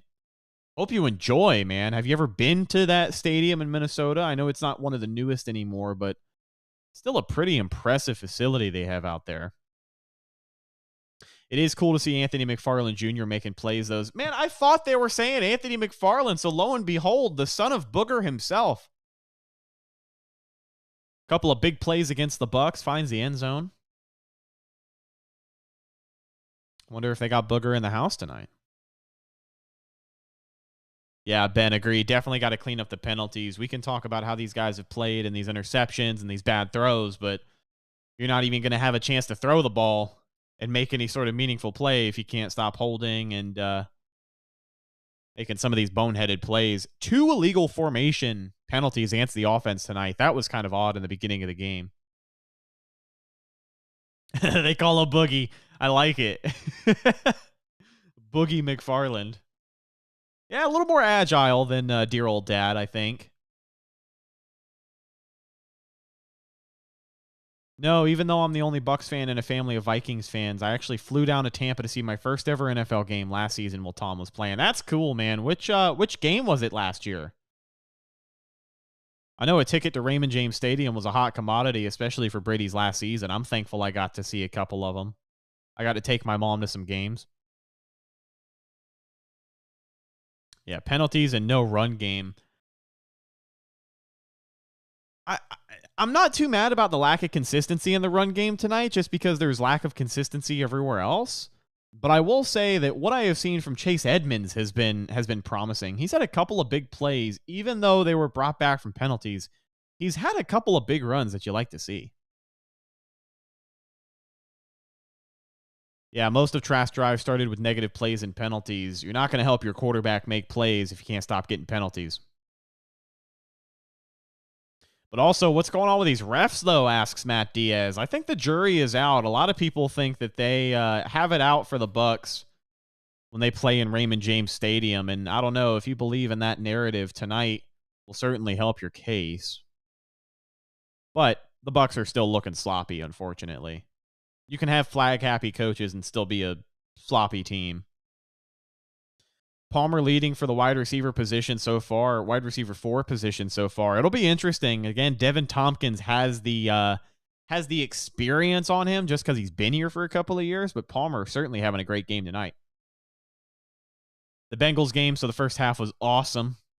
I wonder what the score of that game is. Let me get a score update if you guys have it. Green Bay and Cincinnati. Hey, if Palmer can show more of that, he could be wide receiver 3 by year end. Don't you slander Russell Gage like that. I know James wouldn't stand for it, and I won't either. So until Russell Gage is hurt, that I hope he can stay healthy and contribute as a solid wide receiver 3. I'm still a believer in Russell Gage. I know a lot of people have been critical of him, but I think he can do it. Last year was rough for him with the injuries. So Jake Camarda kicks it up and away. Pittsburgh will field it at the 10-yard line as we start the second half of football in this Week 1 preseason contest. Baker started tonight, Isaiah. Baker started tonight. Trask came in afterwards. Trask basically played 75% of the second quarter. Baker played all of that until then. Mason Rudolph still in the game for Pittsburgh. So again, curious to see if Kyle Trask comes out for the Bucs. McLean, Scott, how are both quarterbacks going so far? Touchdown pass for Baker Mayfield did not look too bad. Trask has been okay. Does have an interception against him tonight, though. 1st and 10 out of the shotgun with a man in motion from the 23-yard line. Rudolph takes the snap. Has time, steps up in the pocket, fires it deep down the right side of the field. And if we don't get a pass interference flag, it'll fall incomplete. Yep, there it is. Ron Lowe in coverage. Yep. Pass interference on the defense, number 28. So that's going to give Pittsburgh a hell of a lot of field position there. And that's just what are you going to do? That's an inexperienced guy in a position where he had to make a play, and unfortunately he couldn't do it without running into the wide receiver.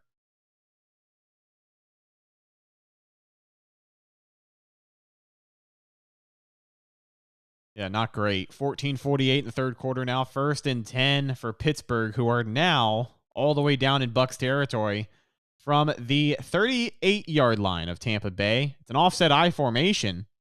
Don't see that a whole lot. And it's going to be a pitch play to the left side. The running back takes it up for maybe 2-3 yards.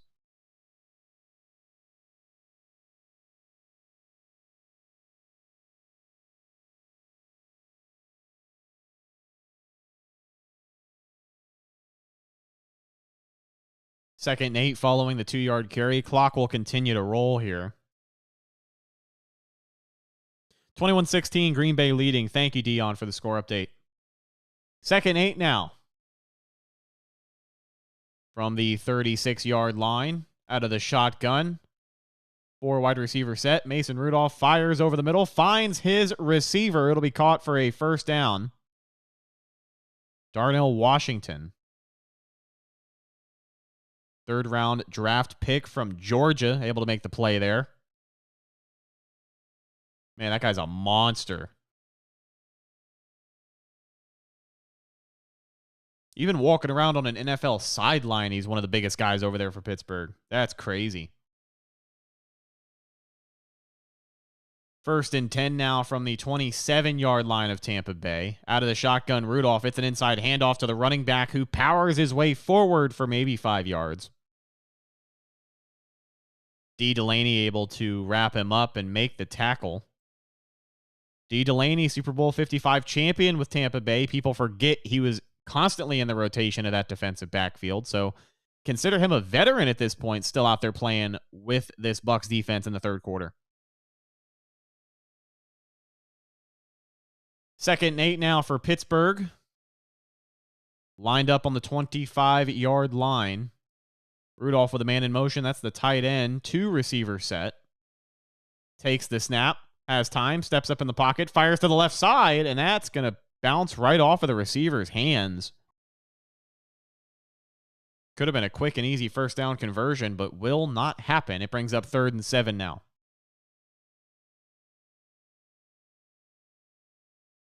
Miguel, you can hear the PA guy over the TV. It's 3rd down. So here we go. Critical 3rd down for Pittsburgh in Bucs territory, looking to add on to their lead.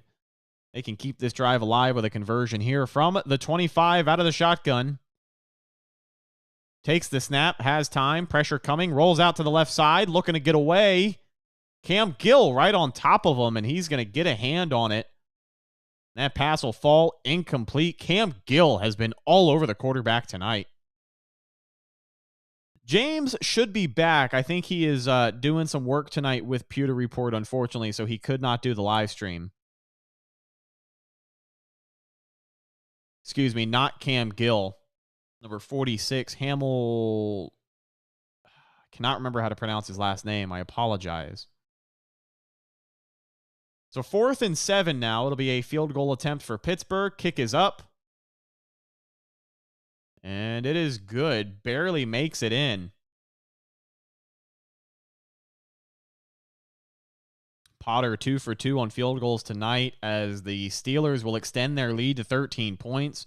A 2-possession game, 20-7 with 12:37 left to go in the 3rd quarter. So we'll get a look at the Buccaneers offense once again in the second half. Is it going to be Kyle Trask? Is it going to be John Wolford? We'll find out shortly. My gut says we get more Trask. Yep, James is working for Pewter Report tonight.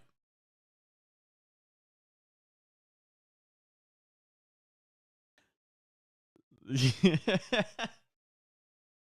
know, if you can't beat them, join them, you know? So be on the lookout for James this year doing a lot more over there on Pewter Report's YouTube channel. For those who are unfamiliar, James got a job offer from Pewter Report, the leader in Tampa Bay Buccaneers news coverage around here in Tampa. And he's got a full-time position now with them. So incredibly happy for him. He's going to be diving into the realm of Bucs news even more. And lucky for this channel, James is going to be more plugged into the team than he ever has just because of who he works around and with every single day. Yeah, get that bag, James. I like it. I agree.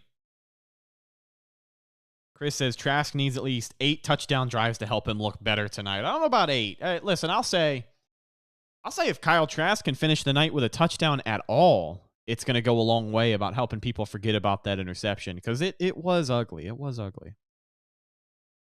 Trask needs a touchdown drive to help him with the competition and confidence. Now, that I agree with. I think if you're Kyle Trask, after being hyped up all week, the last thing you want to do is just roll over and start playing like a QB2. I think even after tonight, we're still going to be a long ways away from the conclusion of this QB battle.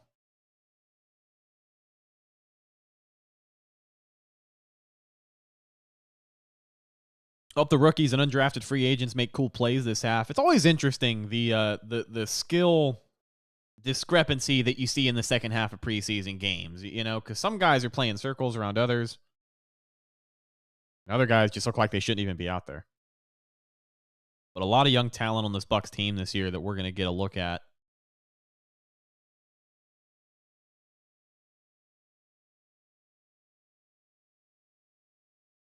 I was supposed to say A, not 8. Okay, I was going to say, I don't know if he needs 8, but I entirely understand the point you are making if he does need 8 touchdown passes.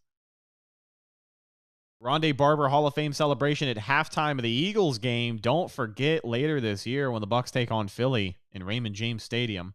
Here's Trey Palmer back deep to return for Tampa Bay and get some pretty solid field position.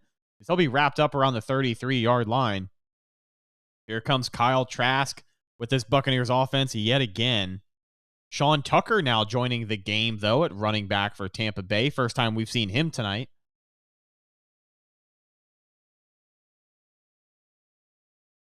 Payne Durham, the rookie tight end in the game as well, wearing big number 87. Trey Palmer in the game. Single back look under center for Trask. Tucker in the backfield. It's going to be a handoff to Sean Tucker, who shimmies to the left and gets maybe a yard, if that.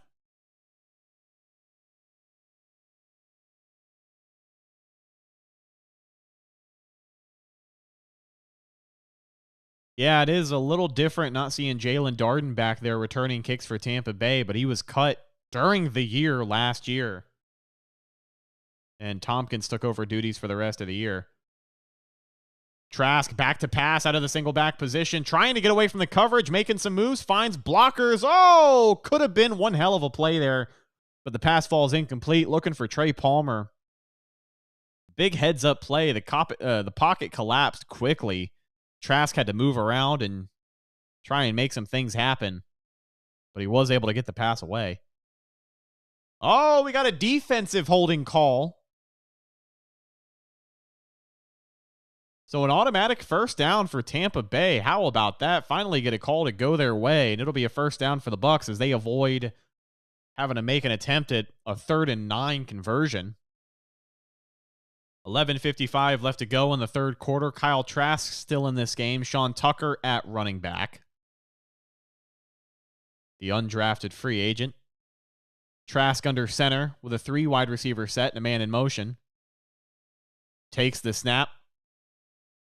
It's another handoff to Sean Tucker right up the middle, and he'll get maybe 3 yards. This will bring up second down.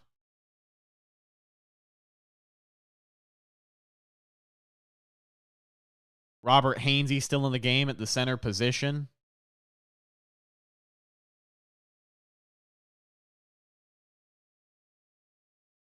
.5'10", 210 for Sean Tucker. Number 44, the rookie out of Syracuse.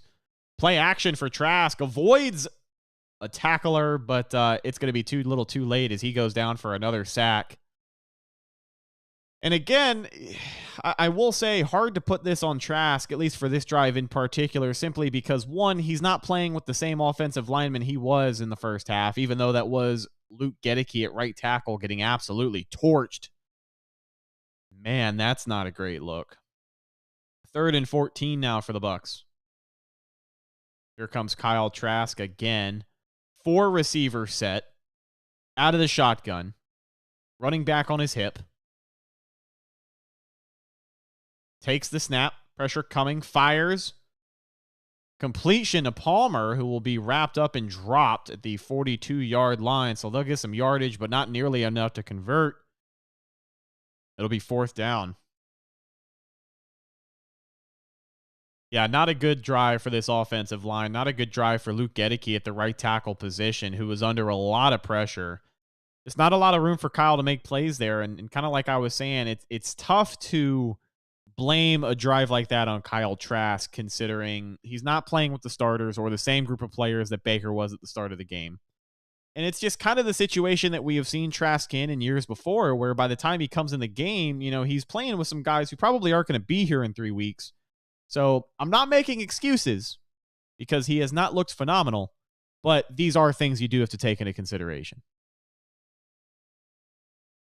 G Vegas, Trask should have one more drive to have an opportunity. I agree, and I do think he'll get it. Once John Wolford comes in the game, we'll give you guys a couple of drives of coverage of John Wolford, but not going to go for the whole game. Just because down the stretch, there's not going to be a lot of exciting things going on. I don't think Trask is playing bad, but the O-line is not looking good. The interception wasn't great, but the offensive line has not been doing him any favors for sure. Defense looks the same as last year. I know a lot of starters aren't playing, but it falls on the coach to get them ready. I agree. Again, I know I keep bringing this back, and I don't mean to use it as a crutch, but first game of the preseason, first on-field full-speed NFL action for some of these guys in 7 months. Well, aside from training camp and OTAs, which get you ready for this, but it's a game day atmosphere, and a lot of guys may be prepared. Some of them won't be, but that's some stuff that they luckily have some time to iron out between now and the start of the regular season. 90 Dion, these are potentially most of the starting offensive line. Hainsey, if Jensen isn't ready, Cody Mauch, and Luke Gedeke. I didn't know if Cody Mauch was still in the game. I hadn't mentioned him because I didn't see that big, long, luscious, flowing head of hair. let me know if he is playing at that right guard spot. We need a right tackle badly. Dude is going to get the QBs killed. Yeah, Gedeke certainly does not look like a Tristan Wirfs out there playing right tackle.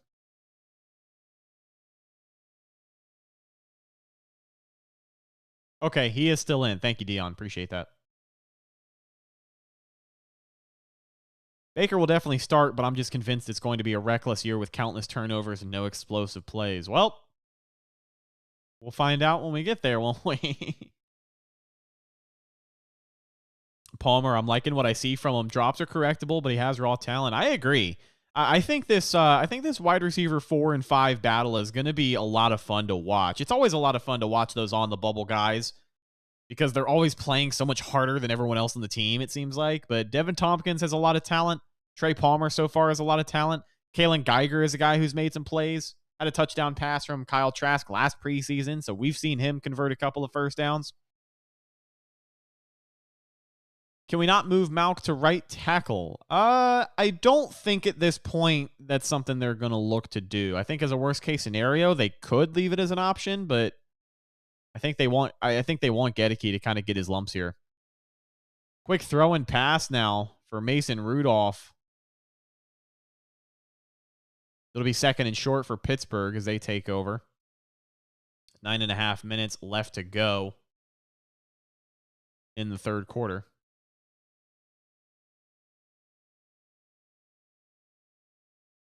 Very strong tackle class next year. Latham, Alt, and Fashanu. Excuse me if I said that incorrectly.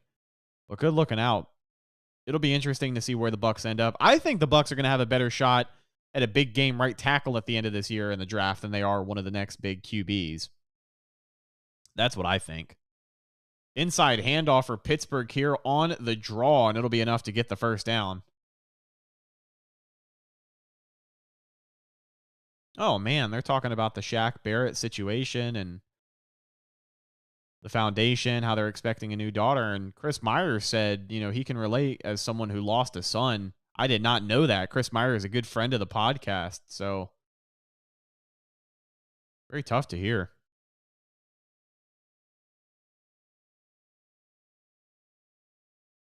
First and 10 out of the shotgun now. Rudolph fires way down the left side, taking a shot deep, and he's going to find his receiver. Man, oh man. Calvin Austin, who is at a huge game tonight for the Steelers, probably their best wide receiver. Mason Rudolph finds him on an absolute dime over the top. The coverage is nowhere to be found. And the Steelers will extend their lead in this one.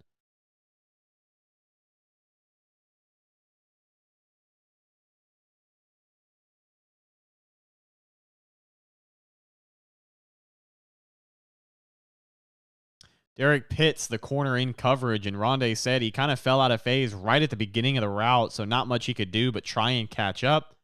It is too little too late. So a touchdown for Pittsburgh will extend their lead and make it a 20-point ball game here in the third quarter. 27-7 after the long touchdown for the Steelers. 8.5 minutes left to go in the third quarter. We'll get another look at the Buccaneers offense coming up here in a few minutes. Preseason is always a vanilla game plan. Hopefully it gets better. I agree, Rick. That's another thing to mention is just how bare bones and vanilla this game plan, at least on offense, was coming into it. I'm sure even on defense, they're only running with 4 or 5 calls all night. Would they consider a corner in the first round next year? That's interesting because Jason Light does not have a history of drafting first-round corners. Or even secondary guys in the first round. So if pattern recognition is anything, I don't know if they'll consider a first-round corner, especially because they're really relying on the development of Zion McCollum. But with Carlton Davis getting another year older, it'll be interesting to talk about next March, next April, as we get ready for draft season. Rudolph is a clear second stringer. That's why he's taken apart the defense. I will be honest with you. With as much starting experience as Mason Rudolph has, I'm surprised he's still in the game because if I'm not mistaken, I think the Steelers have a rookie QB behind him on the bench. But that's a good point. Thank you for bringing that up. Bucs for life. Vernon Hargraves bust. Yeah, Vernon Hargraves, the last first-round draft pick for the Bucs, I believe, who played defensive back. And I don't think he's in the league anymore.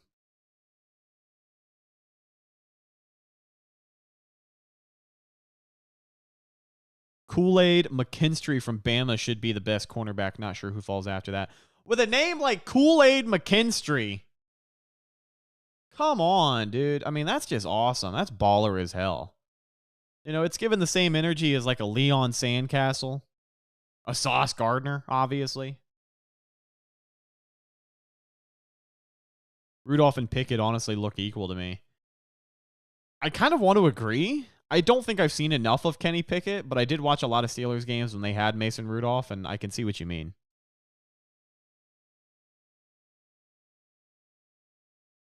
Oh, here's a look back at the Bucs and Steelers in 2014. Mike Glennon finding Vincent Jackson in the end zone for that game winner, December 28, 2014. Bucs win 27-24. A 2014 Bucs team that win 2-14 and ended up with the number 1 overall pick, drafting Jameis Winston that following season. But that was one of the highlights from a very, very bad year in Bucs football. 27-7, Trey Palmer back to return. He's going to let this go out of the end zone for a touchback. Rhett, any positives so far from this game to mention? There's a few. Cam Gill, I think, is at the top of my list. 2 or 3 sacks for him tonight. I think 2. But he's been all over the quarterback. From the outside linebacker position, he's a guy who's kind of been around on this team for a little while, but he was all over the place. He was making a lot of plays tonight. And you could see he's kind of one of the better tier 2 defenders the Bucs have on this team. So good depth to have in Cam Gill. I will say that I did like that. Trey Palmer been playing well tonight. Devin Tompkins was doing okay in the first half. Here's another carry to Sean Tucker, who breaks a couple of backfield tackles, able to make something out of nothing there. He'll be tackled right around the 28-yard line. It will be a flag, though, on 1st and 10. Yeah. So it'll be holding on Cody Mauch. Bringing the Bucs back there. Another offensive holding call. You hate to see it. I would not be surprised if the Bucs are approaching over 100 yards in penalties tonight. Rookie mistakes. Yeah, the touchdown throw to Palmer, that looked good. I think Baker Mayfield fans are going to have a lot to be excited about. No turnovers and a touchdown pass from him tonight. Kyle Trask, play action, fires over the middle and was looking to hook up with Payne Durham, but he overthrew him, and that's a tough throw to make when you have as much pressure as he did. Yeah, Hainsey got beat immediately. The entire left side of that line just collapsed, but the A-gap in particular, pretty much nothing for Kyle to do there. Aaron Stinney in this game at left guard. Haynes eager center still. Empty backfield. Kyle looking to throw. Finds his man over the middle. That's a wide receiver. Number 19 who makes a move. Cuts over to the left side and has blockers. Positive yardage. A rare sighting for the Bucs, but not rare here is going to be a flag. Steelers signaling it's against Tampa. It's Kalijah Moore.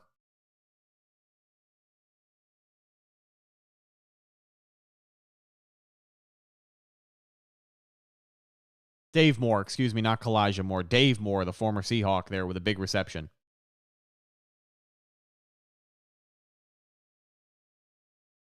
Face mask, offense, number 19. So Dave Moore gets called for that face mask after the big completion. I mean, he made his way 30 yards downfield, broke a couple of tackles on the way as well. 3 tackles broken, looking for the stiff arm, and it's just a face mask. Can't do that. After enforcement, the result of the play is still a first down, so they will move the chains. They'll get a little bit of that yardage. But 1 step forward, 2 steps back as far as the penalty, and it's just going to take away good yardage for the Bucs, and you can't afford that. Lost 15 yards there. Yeah. Yeah, Kalijah Cansey dealing with that injury. He didn't play tonight. That'll be something to monitor. Under center on 1st and 10. From the 38-yard line in their own territory, Trask takes the snap. Struggles to reach Sean Tucker. He falls over, but he does make the handoff, and that play will be swallowed up in the backfield. Nowhere to go.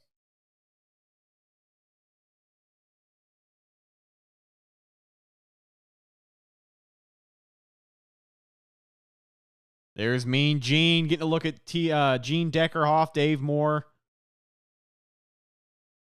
And TJ Reeves up in the booth. 35 years for Gene Deckerhoff, a Tampa Bay Buccaneers broadcast legend.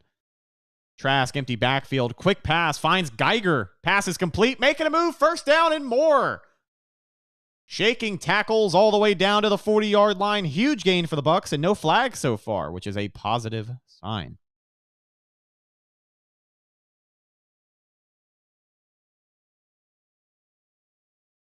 Fourth or fifth catch for Geiger tonight. That's just a clean slant route right there. Shakes the defender right out of his shoes, and it'll be a first down. Empty backfield. Trask going to throw again on first down. Finds his man over the middle, but that's going to fall incomplete. In and out of the hands.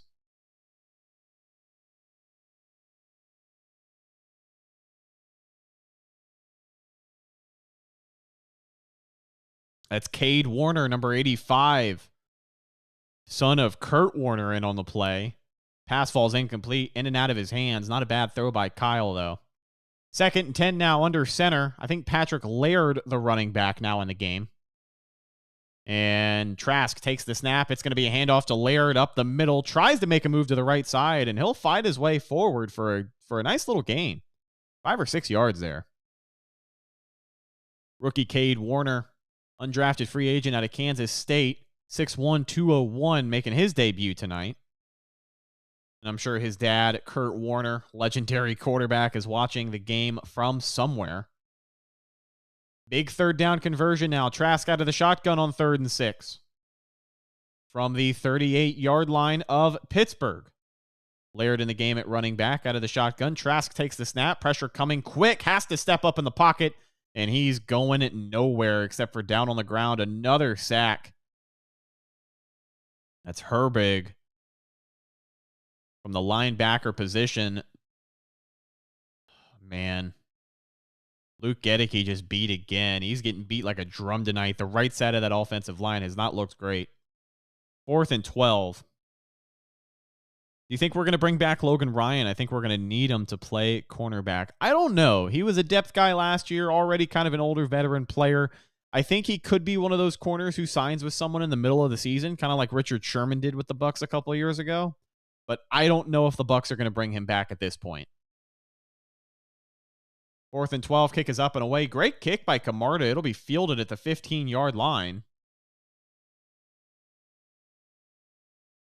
Under 5 minutes left to go here in the third quarter. Pittsburgh with a big lead, 27-7. Oh, Camarda, they didn't even field that punt. It went in the end zone for a touchback. I guess the returner just fooled me. It looked like he caught it.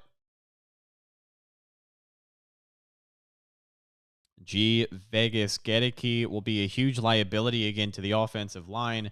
I definitely hope he can step it up, because if this is what he rolls out with on week 1, it's going to be a long afternoon. Brian Shaw says Trask looking like an absolute bum out there. It's hard to blame this all on Trask. And listen, I'm not the biggest Trask defender there is. I'm a fan of the guy. But he's playing with bums. Like, with all due respect, he's playing with some guys who are not going to be on the team here in a couple of weeks, which if you don't start, I understand it comes with the territory. But this is the same exact thing that we said about Kyle Trask a year ago and the year before that, is that, it's hard to get a gauge of where he is when he's playing with guys that can't block and can't catch. It's always been the issue with Trask. He always plays against backups and only every once in a while has good throws. I don't want to pass judgment on Trask too harshly because it is the first preseason game. Now, if he goes out there with the starters and he stinks it up next week, then we can start talking a little bit more. But he's got time. He's got time. And he's still got a shot at the starting quarterback job. But I do agree he's going to have to be better. Either way. Either way.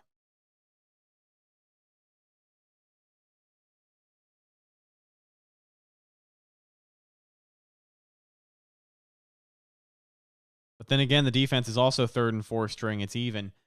In ways, yeah. But again, kind of like I said earlier, the talent discrepancy in the second half of an NFL preseason game is always interesting because you got a lot of guys out there who are third and fourth stringers, but could easily start on some other teams. And then you've just got like some high school players. Like it really is probably the biggest variation of talent I think you're going to see on any given NFL field at one time. During the regular season, like every guy on the field is that dude. Even if a casual guy says he sucks, he's still good enough to beat out every other guy at that position to play on that team. That's tough to do. So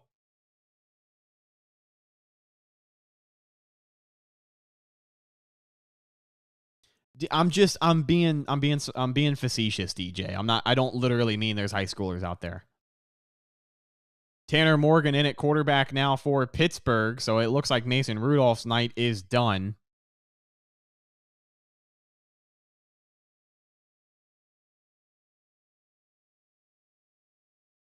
Tanner Morgan, the rookie quarterback out of Minnesota, 215 pounds for Pittsburgh. And this is who I was talking about earlier. I was surprised to see Mason Rudolph in the game as long as he was. Honestly, kind of surprised he's still on the team. But I guess that's a good backup to have if you're Pittsburgh. Now Morgan under center here. Single back look for Pittsburgh. Jumbo set, tight ends all over the place, extra blockers. Here's an outside handoff to the left. Missed tackle. And everybody's going to be pushed out of bounds. It'll be a gain of 4 or 5 yards.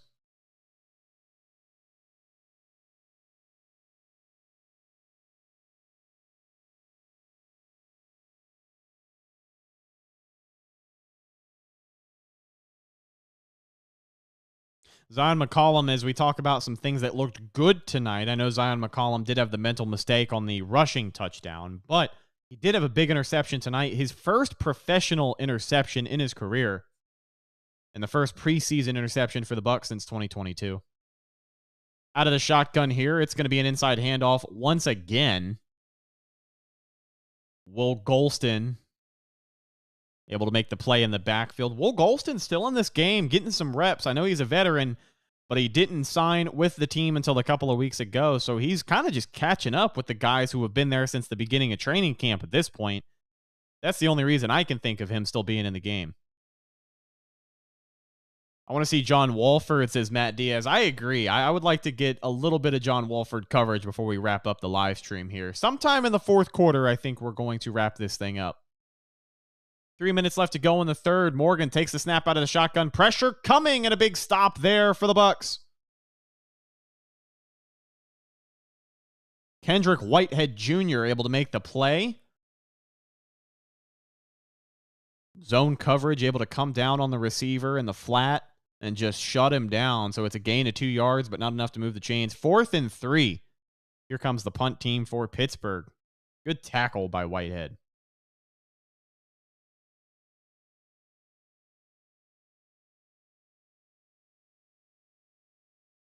I think Kokeeft might be tight end number 2 on the depth chart as of right now. Kalen Geiger back deep to return now on the punt. And he'll wave this for a fair catch and field it right around the 17-yard line of Tampa Bay.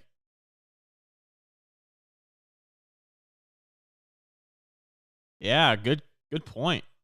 Guy who might survive the cuts next week, making a stop for Tampa Bay. That's Kendrick Whitehead Jr. And it looks like Trask's night is done as John Wolford will come in the game. QB3 for Tampa Bay, looking to ride this thing out. How you guys feel about LA Knight? I like him. Yeah. I honestly like Geiger and Tompkins more than Gage. Oh man, I can't even address that one. Yeah.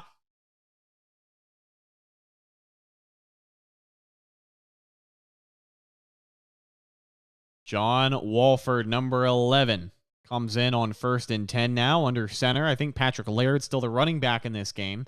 Play action for Wolford. Steps up in the pocket, fires over the middle, and finds a receiver. That pass is caught for a first down. What an exciting first play for Wolford.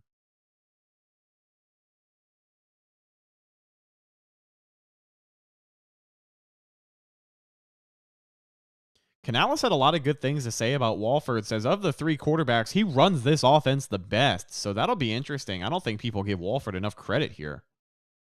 Under center once again, 2 wide receiver set. It'll be a carry to Patrick Laird, who has a little bit of room on the left side.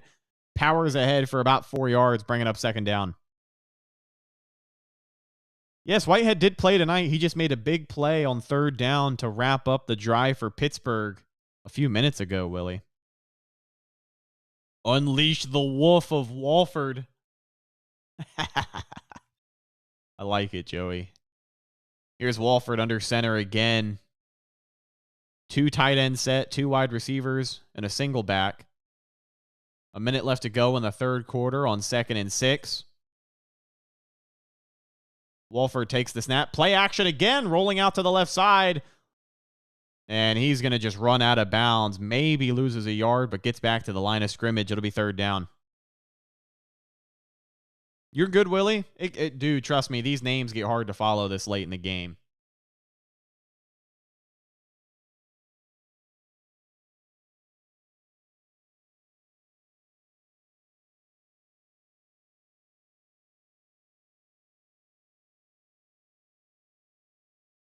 So it is the second team offensive line in front of John Walford tonight. Walford takes the snap out of the shotgun on 3rd and 6, has time, fires over the middle, and it's good coverage. That pass will fall incomplete. But the second offensive line for the Bucs, Raekwon O'Neal at left tackle, Michael Neese at left guard, Nick Leverett playing at center, which he has some reps doing that last year, I believe, John Molkin at right guard, and Brandon Walton at right tackle. So Luke Gedeke and the rest of that first-team offensive line, their night is done. And even though we get a couple of flashy plays from Walford, it's not going to be enough to keep this drive going. 4th and 6, they're going to punt it away. Kick is up and away. Pretty good kick here from Camarda. Pass going to be fielded at the 10-yard line, trying to make something out of nothing. And the Bucs special teams unit going to wrap them up. Keyshawn Vaughn, the first one there to make that tackle. And they're going to pin Pittsburgh deep. You love to see that.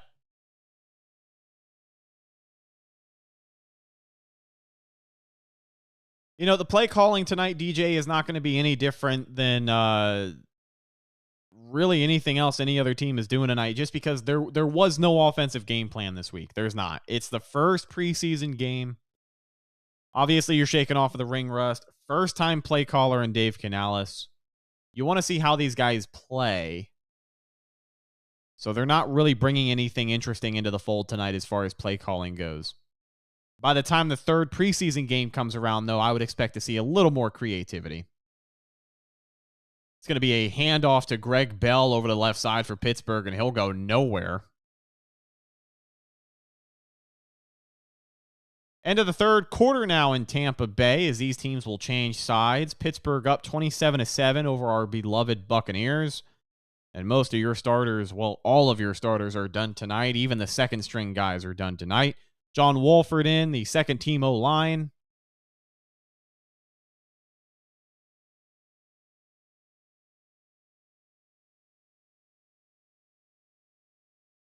Who do you guys think will be the starting quarterback against the Vikings? My gut says Baker Mayfield. I do still think there is more time than people like to admit as far as this quarterback competition goes. I do think some folks get impatient when waiting around. But we got time. We got time. Yeah, Gedeke does not look good. I will agree. He's going to have to figure it out here quickly because he had a rough rookie season, which, you know, you can equate to a rookie taking his lumps. And a rough year at that, you know, a rough championship potential year. I know it didn't end up going the way that we wanted, but expectations were sky high for that Bucs team last year.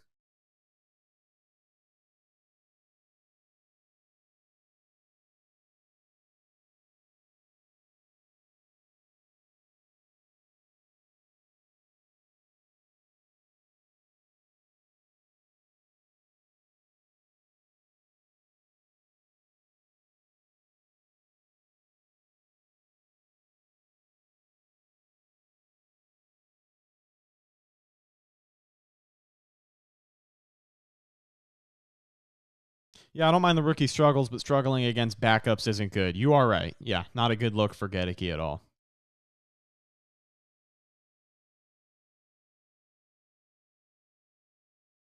Trask had a couple of picks this week at practice. He has done a much better job at protecting the football in training camp than Baker has so far, but he did have a couple of picks. He wasn't perfect.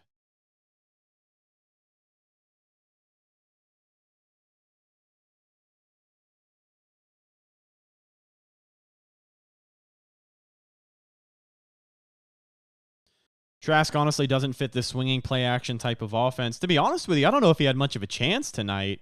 I think anytime they try to develop anything interesting for Trask to do, the offensive line just kind of crapped out on him. If he wasn't taking a sack, I think he was sacked 3 times. The guy was barely in for a full quarter. He got sacked 3 times. Oh, botch snap for Tanner Morgan there. And I think the Bucs may have recovered the fumble on the field. Let's see what they rule it. The Bucs are saying they have the football, and they do. It looks like Tampa Bay will recover deep in their own territory to kick off the 4th quarter. How about that? Big play on the botch snap, and the Bucs able to take advantage. Hopefully, we get to see this offense find the end zone. John Wolford has looked pretty good so far.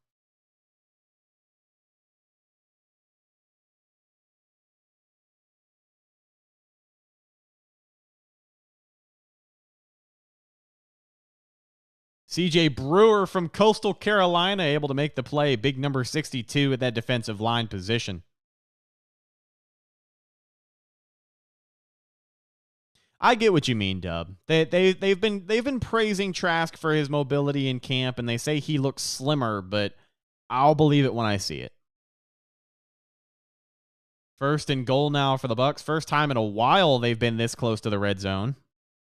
My player of the game is Cam Gill. Guy would have been a stud if he didn't get hurt spelling Shaq last year. I think Cam Gill, this is exactly the type of game he needs.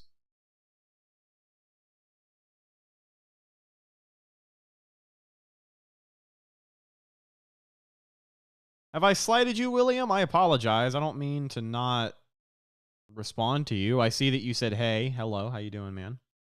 I hope we get more from the starters next week. 2nd and 3rd string is trash. They don't look good.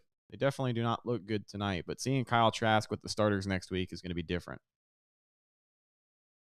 But if I miss you in chat, I promise it's not on purpose.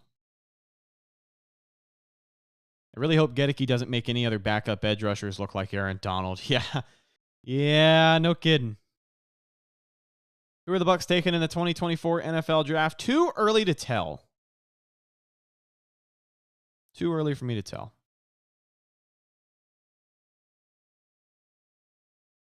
Baker wins the starter job through 4 games. Sucks bad, and we're 0-4. I could see Trask come in after the bye. I think so too. We talked with J.C. Allen about it. Not necessarily that position in particular, but I wouldn't be surprised, if the Bucs are struggling by the bye week, or even shortly thereafter, we could see them make a change at QB. Listen, I'm gonna be real with you. I am positive, but I do think any realistic fan may expect a good chance we see both quarterbacks in the regular season, for better or for worse. I'm curious to see if Baker Mayfield can be a consistent NFL starter for 17 weeks in a row. You know what I mean? Yeah, Chris, we did have a lot of penalties while Trask was in. A lot of penalties while Baker was in. I would not be surprised if the Bucs have close to 100 yards in total penalty yardage after this game. Vincent Wright, welcome to the new year, my fellow Bucs fans. You know how it is, man. You know how it is. This is a team that has broken our hearts in the past, so I love getting excited every single year. That previous play still under review. Wow, they reversed the call, and it looks like Pittsburgh will hang on to the football. How about that? Tanner Morgan able to make up for his mistake. 3rd and 12 now. They're going to say that he had possession first before the Bucs took it away because he had both hands around it and he was able to wrap it up. The Bucs kind of bullied it away from him, and I guess that's the way it'll be. 3rd and 12 out of the shotgun with a man in motion. Now Morgan takes the snap deep out of his own end zone, fires over the middle, and it's intercepted. Intercepted. How about that? J.J. Russell, number 51 at the linebacker position, makes the play over the middle, reads the quarterback like a book, and that's just a tough throw to make in double coverage. You're not going to be able to do that every single time and get away with it. So the Bucs will get their turnover. They said, you know what? If you don't want to give us our turnover, we'll go out there and take it. So great field position as John Wolford and the Bucs offense will make their way back out onto the field. Bucs have 9 penalties for 108 yards. Incredible. I cannot remember the last time the Bucs had over 100 yards in penalties. I think it was that game against the Raiders in 2016. I think that was the last time I saw it. John Wolford back in the game now under center. I think Sean Tucker, the running back. And it's going to be a handoff to Tucker, who tries to make a move up over the line of scrimmage. He'll get maybe 2-3 yards there on the first down boogie. Wolfman Jack is going to score a touchdown. I like that one. Wolfman Jack. That's good. That made me laugh. Wolford back to pass, empty backfield, finds a receiver. That pass, I think, is caught for a first down. No, if it's not, it'll be close. 3rd and 2. I thought that was enough, but it was not. Wolfman Jack. Refs finally letting it loose on us with Tommy gone. Yeah, no kidding. We're not going to get those calls anymore, that's for sure. Under center now on 3rd and short. Sean Tucker in the backfield. 2 wide receivers. Wolford takes the snap. It's going to be a handoff. He gets the first down and more. Sean Tucker with some room. He'll break the plane. Touchdown, Tampa Bay. How about that? Fire the cannons. As the undrafted free agent from Syracuse will find the end zone and bring this game a little bit closer. But it looks like I spoke too soon as we got a flag. Wow. Wow. I feel terrible for all of these running backs. I think the Bucs would easily have over 100 yards rushing in this game already. That's going to come back. Wow. Wow.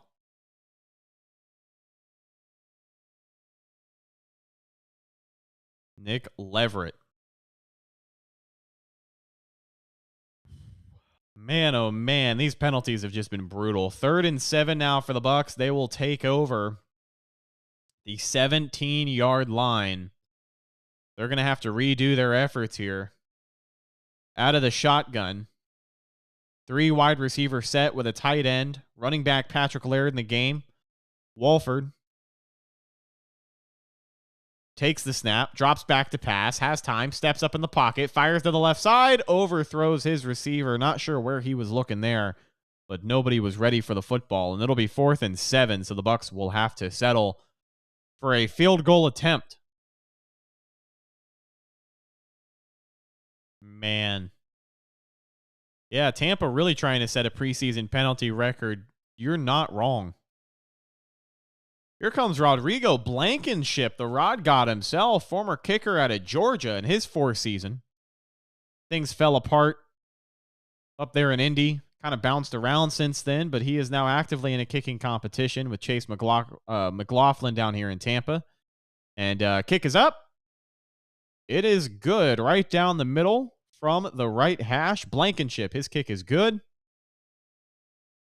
And with 13:35 left to go in the game, your score 27-10 as the Bucs try and chip their way back into this.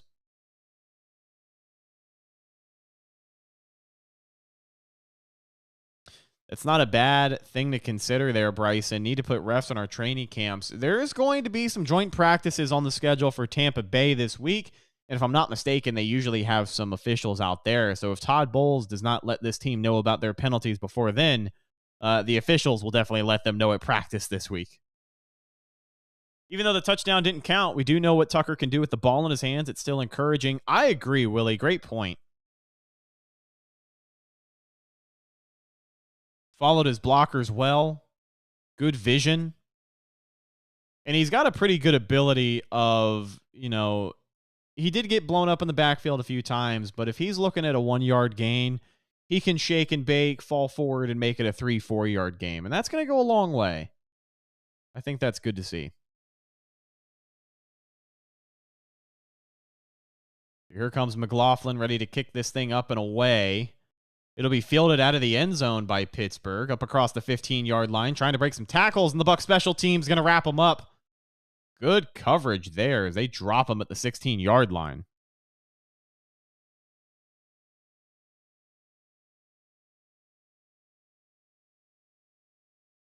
Rondé Barber disputing some of the reports as far as the quarterback competition.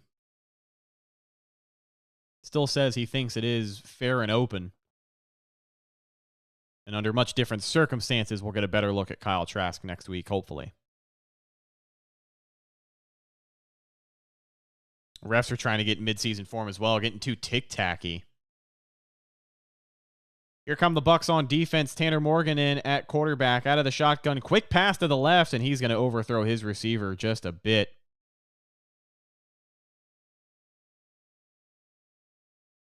Yeah, that's fair, Will. Bucs were a team that had to dig themselves out of a hole, so the team that they put together is a lot better than I think most of us thought it was going to be, especially when Brady decided to file his retirement paperwork and stick the Bucs with $40 million in dead cap. But, he is the GOAT, so whatever. I'm not upset. I think it was better for the Bucs in the long run to take that dead cap hit in one offseason as opposed to two. Now Tanner Morgan under center with a single back, man in motion. 2nd and 10, takes the snap, hand up the middle. And the Bucs are going to come downhill and shut that run down. Well, Golston's still in the game, making a big tackle there. He's looked great. I mean, he's beating these 2nd and 3rd and 4th-string guys like a drum. So that's to be expected, but good to see from Will Golston. At least he still got some juice. What's your Bucs record prediction this year? I don't want to get too specific because on the Cannon Fire podcast, we do a season prediction show here within the next few weeks. So I won't give you an exact number, but I think it's less than 10 wins, more than 5 wins. Oh, pass deflected away. They're going to whistle it dead, say it's incomplete. But the Buccaneers' pressure was all over them on 3rd down. It'll bring up 4th and 10. So deep out of their own territory, Pittsburgh going to kick this thing away, and we'll get one more look at John Wolford and the Buccaneers offense. And then to be honest with you guys, I think after the next offensive drive, we're going to wrap this live stream up as it's starting to look more and more like just a scrimmage out there. Kalen Geiger back deep to receive for Tampa Bay. Kick is up and away. Not nearly as good as a Jake Camarda punt. It'll be fielded right around the 40-yard line as it'll bounce out of bounds. Bucs offense will take over, trailing 17 points right around midfield as we get another look at John Wolford here. Baker played decent this game. I agree.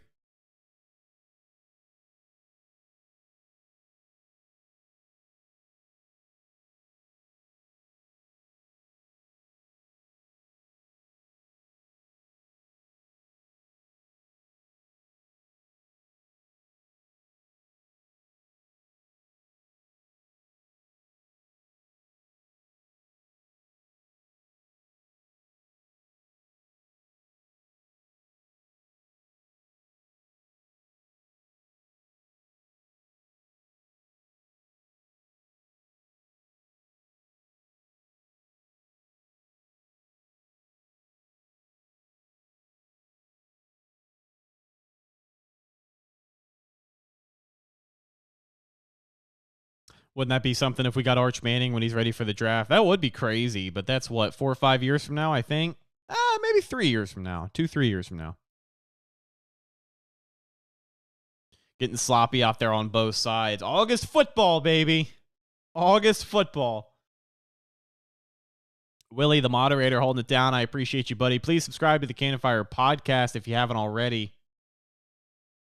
We'll be putting out a podcast sometime this weekend, talking about the game tonight.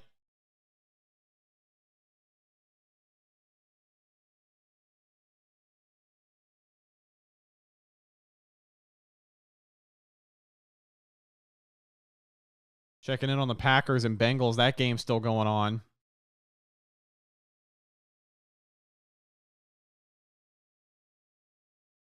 Ten penalties, 108 yards. Yeah, it's awful. Awful. The worst I have seen it in a while. That's the spirit, G Vegas. 30-19, Green Bay up over Cincinnati with 12 and a half minutes left to go in that one. They're driving on offense right now. Look at that. Flags in that game, too. Incredible. All right, back over to the Bucs here. I think Arch declares in 26 or 27.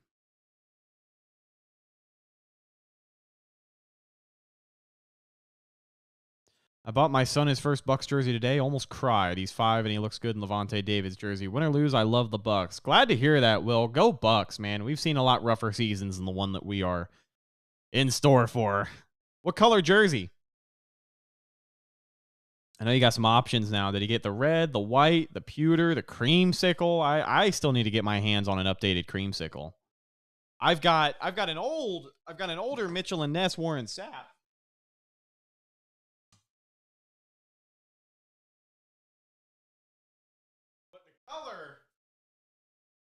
The color is kind of off. Like, it's not as,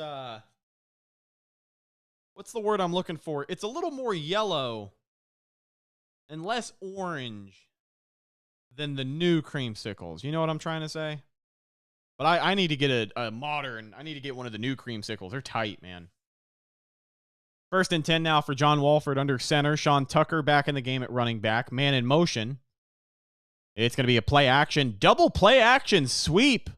Look at the creativity there. You love to see that. It's a 1st down and more for the Bucs.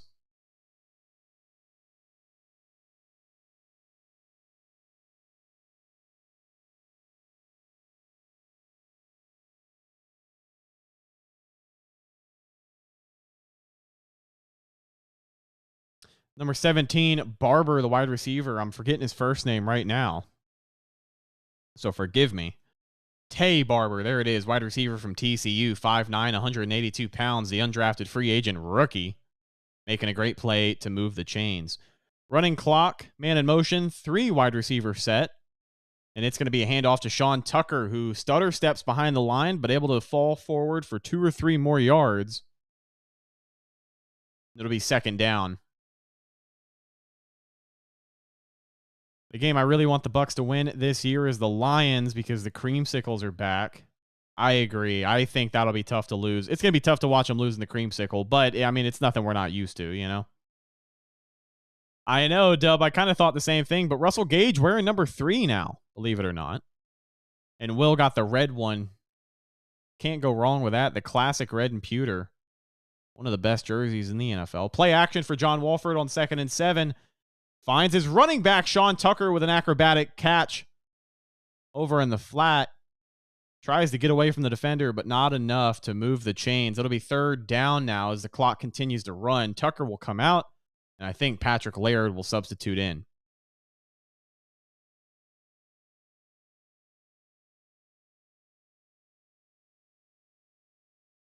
Third and 4. Patrick Laird back in the game. 4 wide receiver set for the Bucs here. Out of the shotgun. Wolford takes the snap, drops back, pressure coming, steps up in the pocket, fires over the middle, and was looking for Tay Barber, but it bounced right off of his hands there. Falls down to the dirt, brings up 4th and 4. It looks like the offense is going to stay on the field here and go for it on 4th down, so a big conversion. No successful 4th down conversion so far tonight. We'll see if they can change that tune here.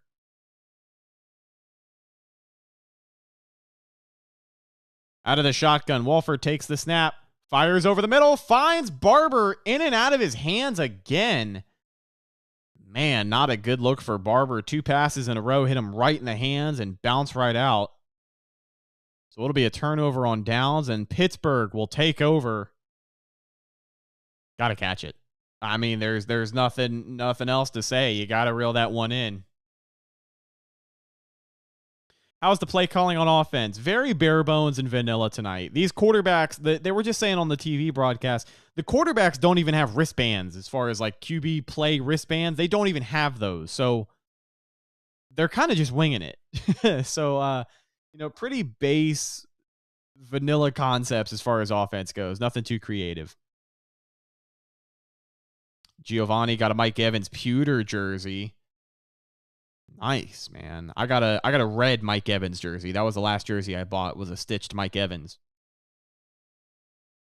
Remember last year how many momentum killing holding penalties we had? Like every time we converted a big third down or had a nice run, flag, holding, very reminiscent so far. I agree. A couple of Donovan Smith penalties took a couple of touchdowns off of the board last year. If he wasn't injured, do you think Kalijah Cansey would have played in this game? Absolutely. I don't think he would have played very long, but I do think he would have been out there at least 2 or 3 drives. Out of the shotgun, 2nd and 5. Morgan rolls to the right, fires, finds his receiver who's able to make a move and convert the first down. He'll go out of bounds. My only creamsicle is a Winslow jersey. Pretty sure that belongs in a burning trash can. Yeah, that's a tough look. I mean, if you really don't care what people think, and by all means, rock it, man. If you can separate the player from, the stuff that he did when he wasn't playing, that's one thing. But me personally, I don't know if I would wear it. It's a little bit of a deep cut there too, Kellen Winslow.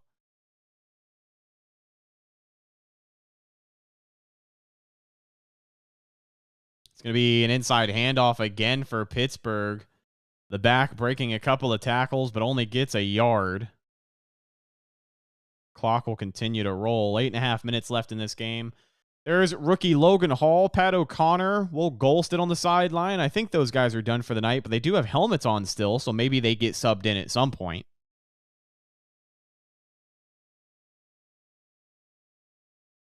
I had a Color Rush Jameis Winston jersey, and I don't remember if I kept it or not. But the old Color Rush, the red with the pewter numbers. Honestly, I thought those Color Rush uniforms were the best thing about the old uniforms because the alarm clock sucked, but the Color Rush didn't look too bad. Tanner Morgan drops back to pass. Might have thrown beyond the line of scrimmage, but he's going to find his man complete for a first down. And I don't think they're going to review it or call it. They're just going to go ahead and give it to him as the clock continues to run. 8 minutes left to go in this ballgame. Still got my Josh Freeman and Gaines Adams jersey. RIP Gaines Adams. That is true, Vincent. People never stop wearing Michael Vick's jersey. So again, if you don't have a problem with what the player did, if you can separate the art from the artist, if you will, then wear whatever you want.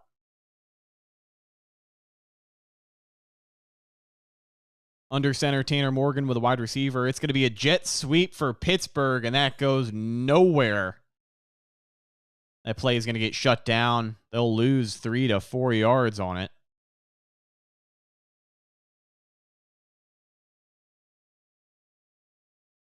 Second and 14 now. The clock will continue to run after this drive, guys. We're going to shut this thing down. Ulysses Gilbert, former Pittsburgh Steeler, able to make the big play in the backfield there.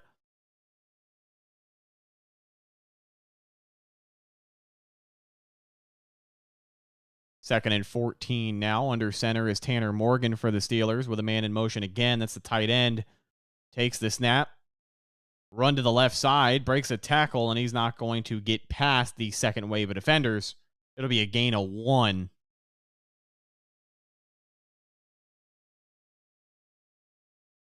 Oh, Matt. Oh, Matt. I'm upset that I laughed about it.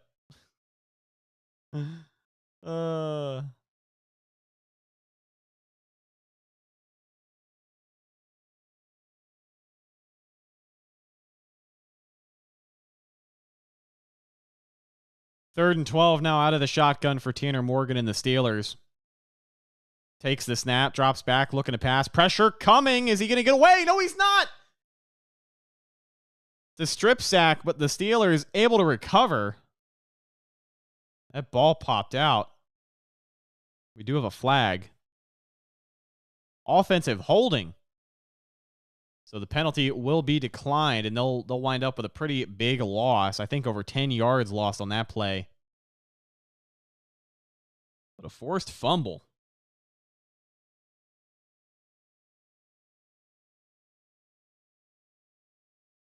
Man, I'm glad I stayed off of Twitter tonight. Was it a turnover on downs? How'd they get the ball? Yes, it was.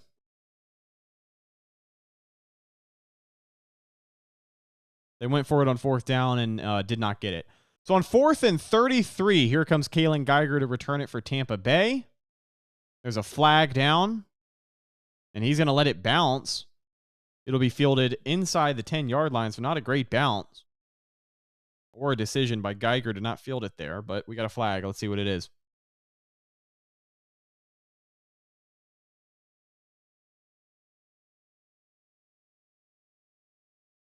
Every time they throw a flag, they play the song Yellow by Coldplay in the stadium. That's new. They haven't done that in years past.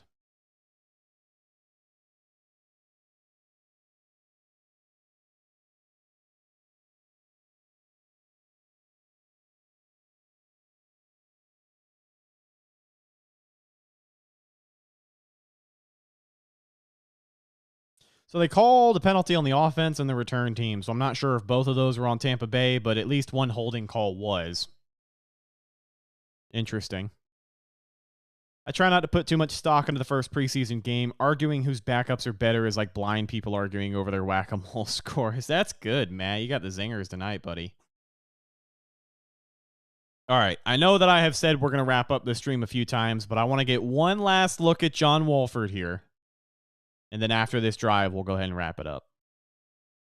The only thing to really get a good beat on in the preseason is trenches. You want your offensive line to do well and the defensive line to create pressure. Agreed.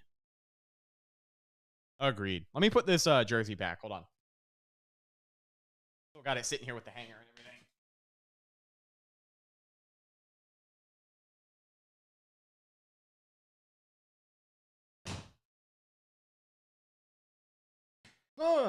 I'm tired. I'm tired. This game wore me out. So as we wrap up here, just a friendly reminder, my name is Rhett Matthew. I host a little show called the Cannon Fire Podcast. You can find us here on YouTube or anywhere else you download a podcast. I do that show with my good friend Evan Wanish, who has been helping out a lot lately here on the MrBucsNation channel. And if you have watched this channel, or at least the Game Day reaction streams before, you may have seen me before, filling in for my good buddy James Hill, a.k.a. MrBucsNation, on his reaction stream today. And it's a pleasure as always. Thank you guys for being kind to me and hanging out with me in the chat all night. Follow me on Instagram and Twitter, and I guess Threads, at Redicus, RHETTAKUS. If you follow me, I will follow you back. And also check out Cannon Fire Podcast on Instagram, Facebook, and Twitter. This O-line scares me, says Will. I think the offense is still behind. Hope they catch up in the coming weeks. Yeah, the offensive line is going to be a major talking point this weekend. I mean, even between now and the next preseason game, people are going to talk about how bad they think this offensive line can potentially be. And I'm not saying they can be great, don't get me wrong, but they definitely need to figure it out because it was a sloppy, sloppy game this week.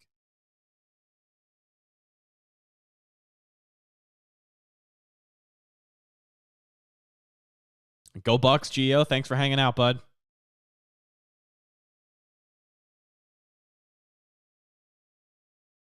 So we'll look ahead for the Bucs Saturday, August 19th, playing in New York at the Jets Stadium, at MetLife in Jersey, 7:30 p.m. kickoff for that one.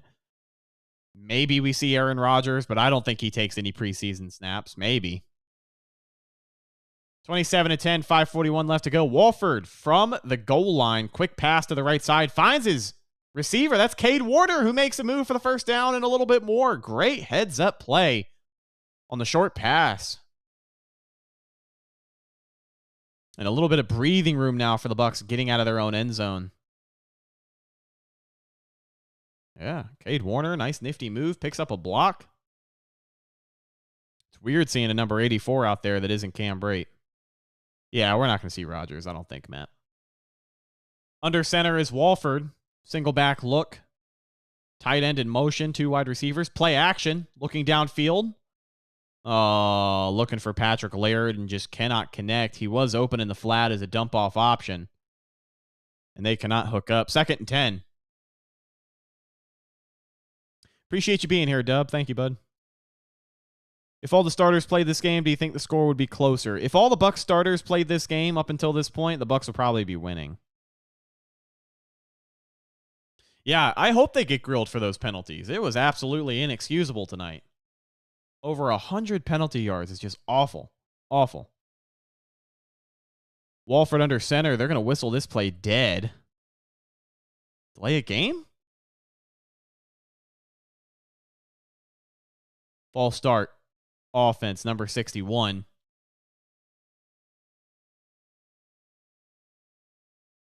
You're right, Mikey. You're right. 2nd and 15 following the false start. So more penalties for the Bucs here. Empty backfield, 5 wide receiver set. Walford clearly looking to throw, I think. Drops back to pass. Quick pass to the right side. Finds his receiver, number 81. Ryan Miller on the reception.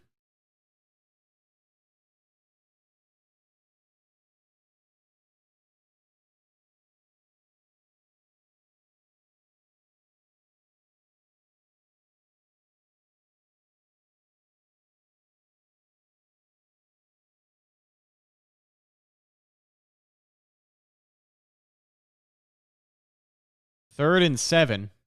4:56 left to go in the game. Walford out of the shotgun here. 4 wide receiver set and a running back in the game. Takes the snap. Pressure coming. Steps up in the pocket. Fires over the middle. Finds a man downfield. That's number 84. Caught for a first down and more. Big play and big conversion right when the Bucs need it. They're going to go no tempo here as they hurry up to the line. Walford is dealing. He's had a good night.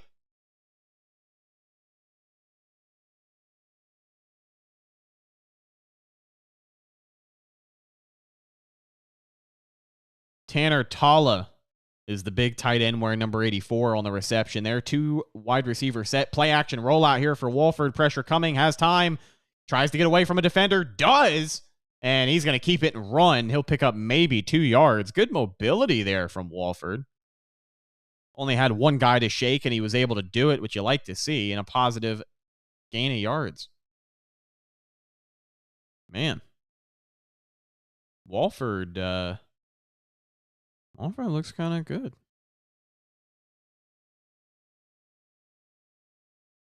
2nd and 8 now.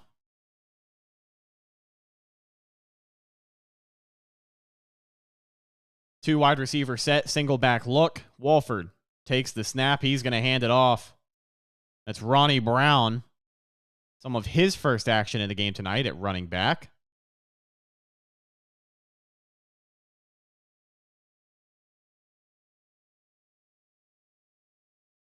Where's Gronk? He's out there. He's wearing number 87.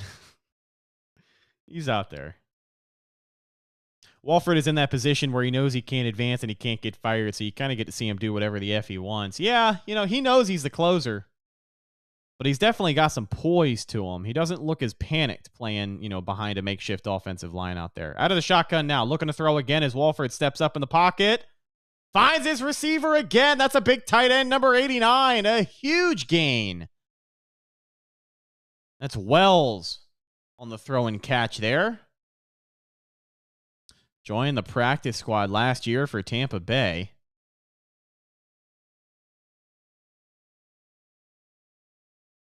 Great play. 1st and 10. 3 minutes to go in this game, and the Bucs are driving here for one of the few times tonight. Empty backfield now for Walford on 1st and 10. From the 43-yard line in Steelers territory, Walford looking to pass, steps up, tries to get away, finds a man on the drag route. That's Miller, able to convert the first down there for Tampa Bay. The clock's going to roll, and I think they'll keep up with the tempo here.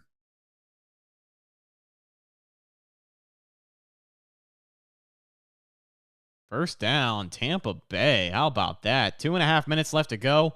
Curious if we see another play run before the 2-minute warning. I think we will, as we have enough time. Yeah, Chris, looks like I may finish the game. The offense doing some wonders here. Here is play action on 1st and 10. Wolford going to have to throw that one into the dirt. The defense read that one. Not a lot doing there. 2nd and 10 now. 27-10 still the score as the Bucs try and make a late game surge to cut that deficit.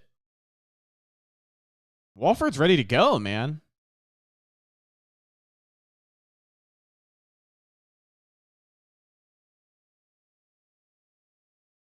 From the 25-yard line of the Pittsburgh Steelers on 2nd and 10 now. Jumbo set here, running back in the game as well. Drops back to pass, steps up, fires to the right side, finds his running back in the flat. That's Ronnie Brown, makes the catch and moves the chains for Tampa Bay. How about that? Another throw, another catch, and another first down conversion. But let's not forget the flag. Oh, roughing the passer. Automatic first down for Tampa Bay, and they are sitting pretty in the red zone here with a chance to put more points on the board following the roughing the passer call.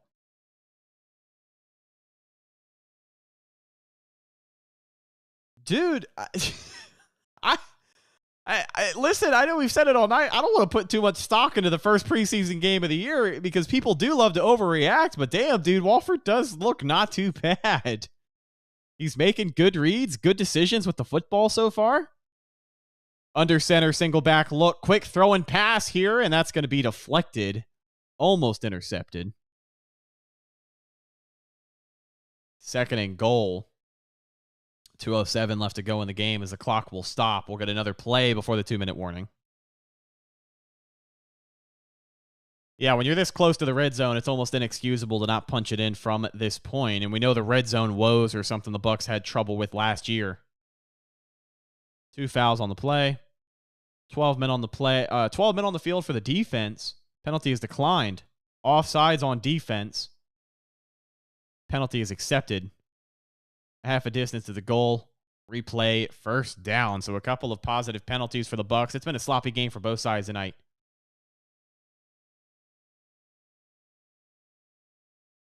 From the 4-yard line on 1st and goal. Empty backfield for Wolford. Clearly looking throw. Man in motion now is the running back. That's Ronnie Brown. He checks over. Takes the snap. Pressure coming. Wolford fires to the corner of the end zone. Acrobatic catch, and I don't think he got the feet down. Tay Barber, one hell of a catch, but I do not think he was in bounds. Very reminiscent. That Trey Palmer touchdown from Baker Mayfield earlier pretty much looked like the same route, same kind of throw. But not able to secure both feet in the end zone, and he'll fall out of bounds. Got a defensive back. That's Dawson down for Pittsburgh, so we might get a stoppage of play just before the 2-minute warning. 2:02 left to go. The Buccaneers looking at 2nd and goal. Man, Wolford did have the check down right there. He could have thrown it to Ronnie Brown and had the walk-in touchdown, but he did take the risky throw. And the defender in coverage is the one who's down now, laboring that leg. He's being looked at by trainers. Not a great sight.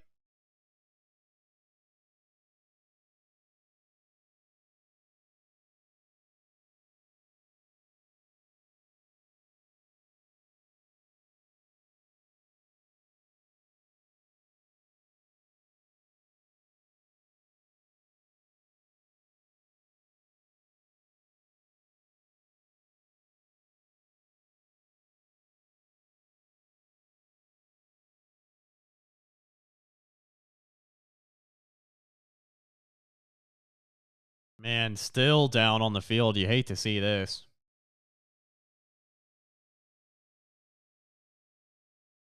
Yaya Diaby, did not get an update on him. I would keep an eye on Twitter, social media, Greg Allman, Pewter Report. They usually are on top with all of that information as we get it. But I have not seen anything so far. Where's Chris Baker? Eating a hot dog somewhere, probably. Humping palm trees. Dawson able to get back to his feet and be helped off of the field. The crowd gives him a respectful ovation. You love to see it. Wishing him a speedy recovery. Never like to see a guy like that go down.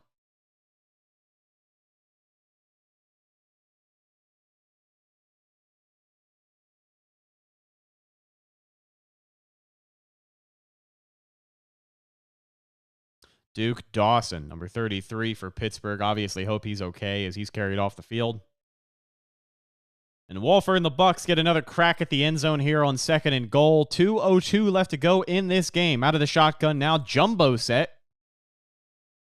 2 wide receivers with a man in motion. Wolford takes the snap, drops back, looking to pass, has time, fires over the middle, caught! Touchdown, Tampa Bay! John Wolford. That's Payne Durham, his first professional touchdown, the rookie tight end from Purdue. Big number 87. He's like Gronk with tattoos. Payne Durham, plenty of time, stayed composed in the pocket. That might not be a touchdown. That might not be a touchdown. If he didn't have possession before he broke the plane, I don't think that'll be a touchdown.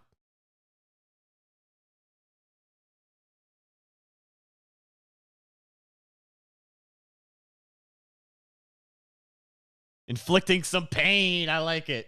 I like it. So they're going to roll it a touchdown. At least that's what it looks like. PAT unit on the field. Chase McLaughlin back in there. Chase McLaughlin, excuse me. So to make it a 10-point game, Chase McLaughlin. Kick is up. It is good. So the Buccaneers will cut the deficit to 10 points, and it is now a 27-17 ball game. Payne Durham touchdown from John Wolford. Pretty good night for John Wolford, and always encouraging to see the Bucs offense wind up in the end zone yet again. So fire the cannons at the Buccaneers touchdown. Ladies and gentlemen, with 2 minutes left in the game, $5 super chat from Elizabeth. Just saying hello. Thank you so much. Our first super chat of the night as we start to wrap this thing up. But with 2 minutes left to go in the game, I think that's going to wrap up our stream. Not sure what we'll see from the Pittsburgh Steelers offense, but hopefully nothing too crazy here to close out the game, thinking they just run it and take this thing away. But maybe they run the 2-minute drill. That's exactly what these games are for. So for the most part, it has been a fun night. Obviously, some things the Buccaneers need to clean up, and we will talk about that over the coming days. But thank you guys for hanging out with us in this live stream tonight. Subscribe to the MrBucsNation channel for more great Buccaneers content. And check out the Cannon Fire podcast. We'll be dropping an episode, myself and Evan, sometime this weekend, breaking down everything that we just watched from the Buccaneers' first preseason game of 2023. The quarterback competition is just heating up. I know Kyle Trask had a rough night, but he's got some time. It's going to be exciting. Dub, G Vegas, Edwin Hernandez, Chris, Elizabeth, thank you again for the super chat. Mikey Kelly, is James not doing any more live streams for games? So I don't know what I'm at liberty to say. With his new job, he's not going to be able to do them every single week. I don't know if he's not going to be able to do them ever. I don't know if that's the case. But you may not see as much James on the live streams this season as you have in years past. But you can also make sure to watch him over on the Pewter Report channel because, that's his job. So he's going to be there. You know, if he's going to be doing live content, I believe it'll be there throughout the season. Hopefully I didn't say too much, though. But James still very much involved in the YouTube channel. And Evan doing a really good job filling in for him and getting some more content out there for you guys. So it's more of a team effort now, but obviously still focused on bringing you the best Bucs content we can.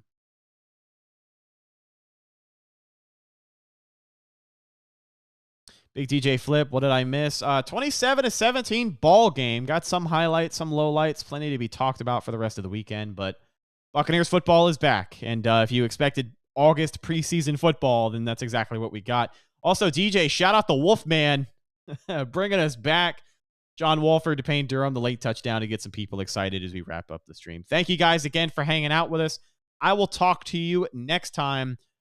Follow us on social media, Facebook, Instagram, and Twitter, Cannon Fire Podcast, and look for us. New episode dropping this weekend. Last but not least, follow myself, Instagram, Twitter, and Threads at Redicus, RHETT. AKUS. If you follow me, I will follow you back. I'll talk to you guys later. Thank you so much for hanging out, and make sure you subscribe for more great Tampa Bay Buccaneers content. Until the next time I see you, thanks for hanging out, and go Bucs.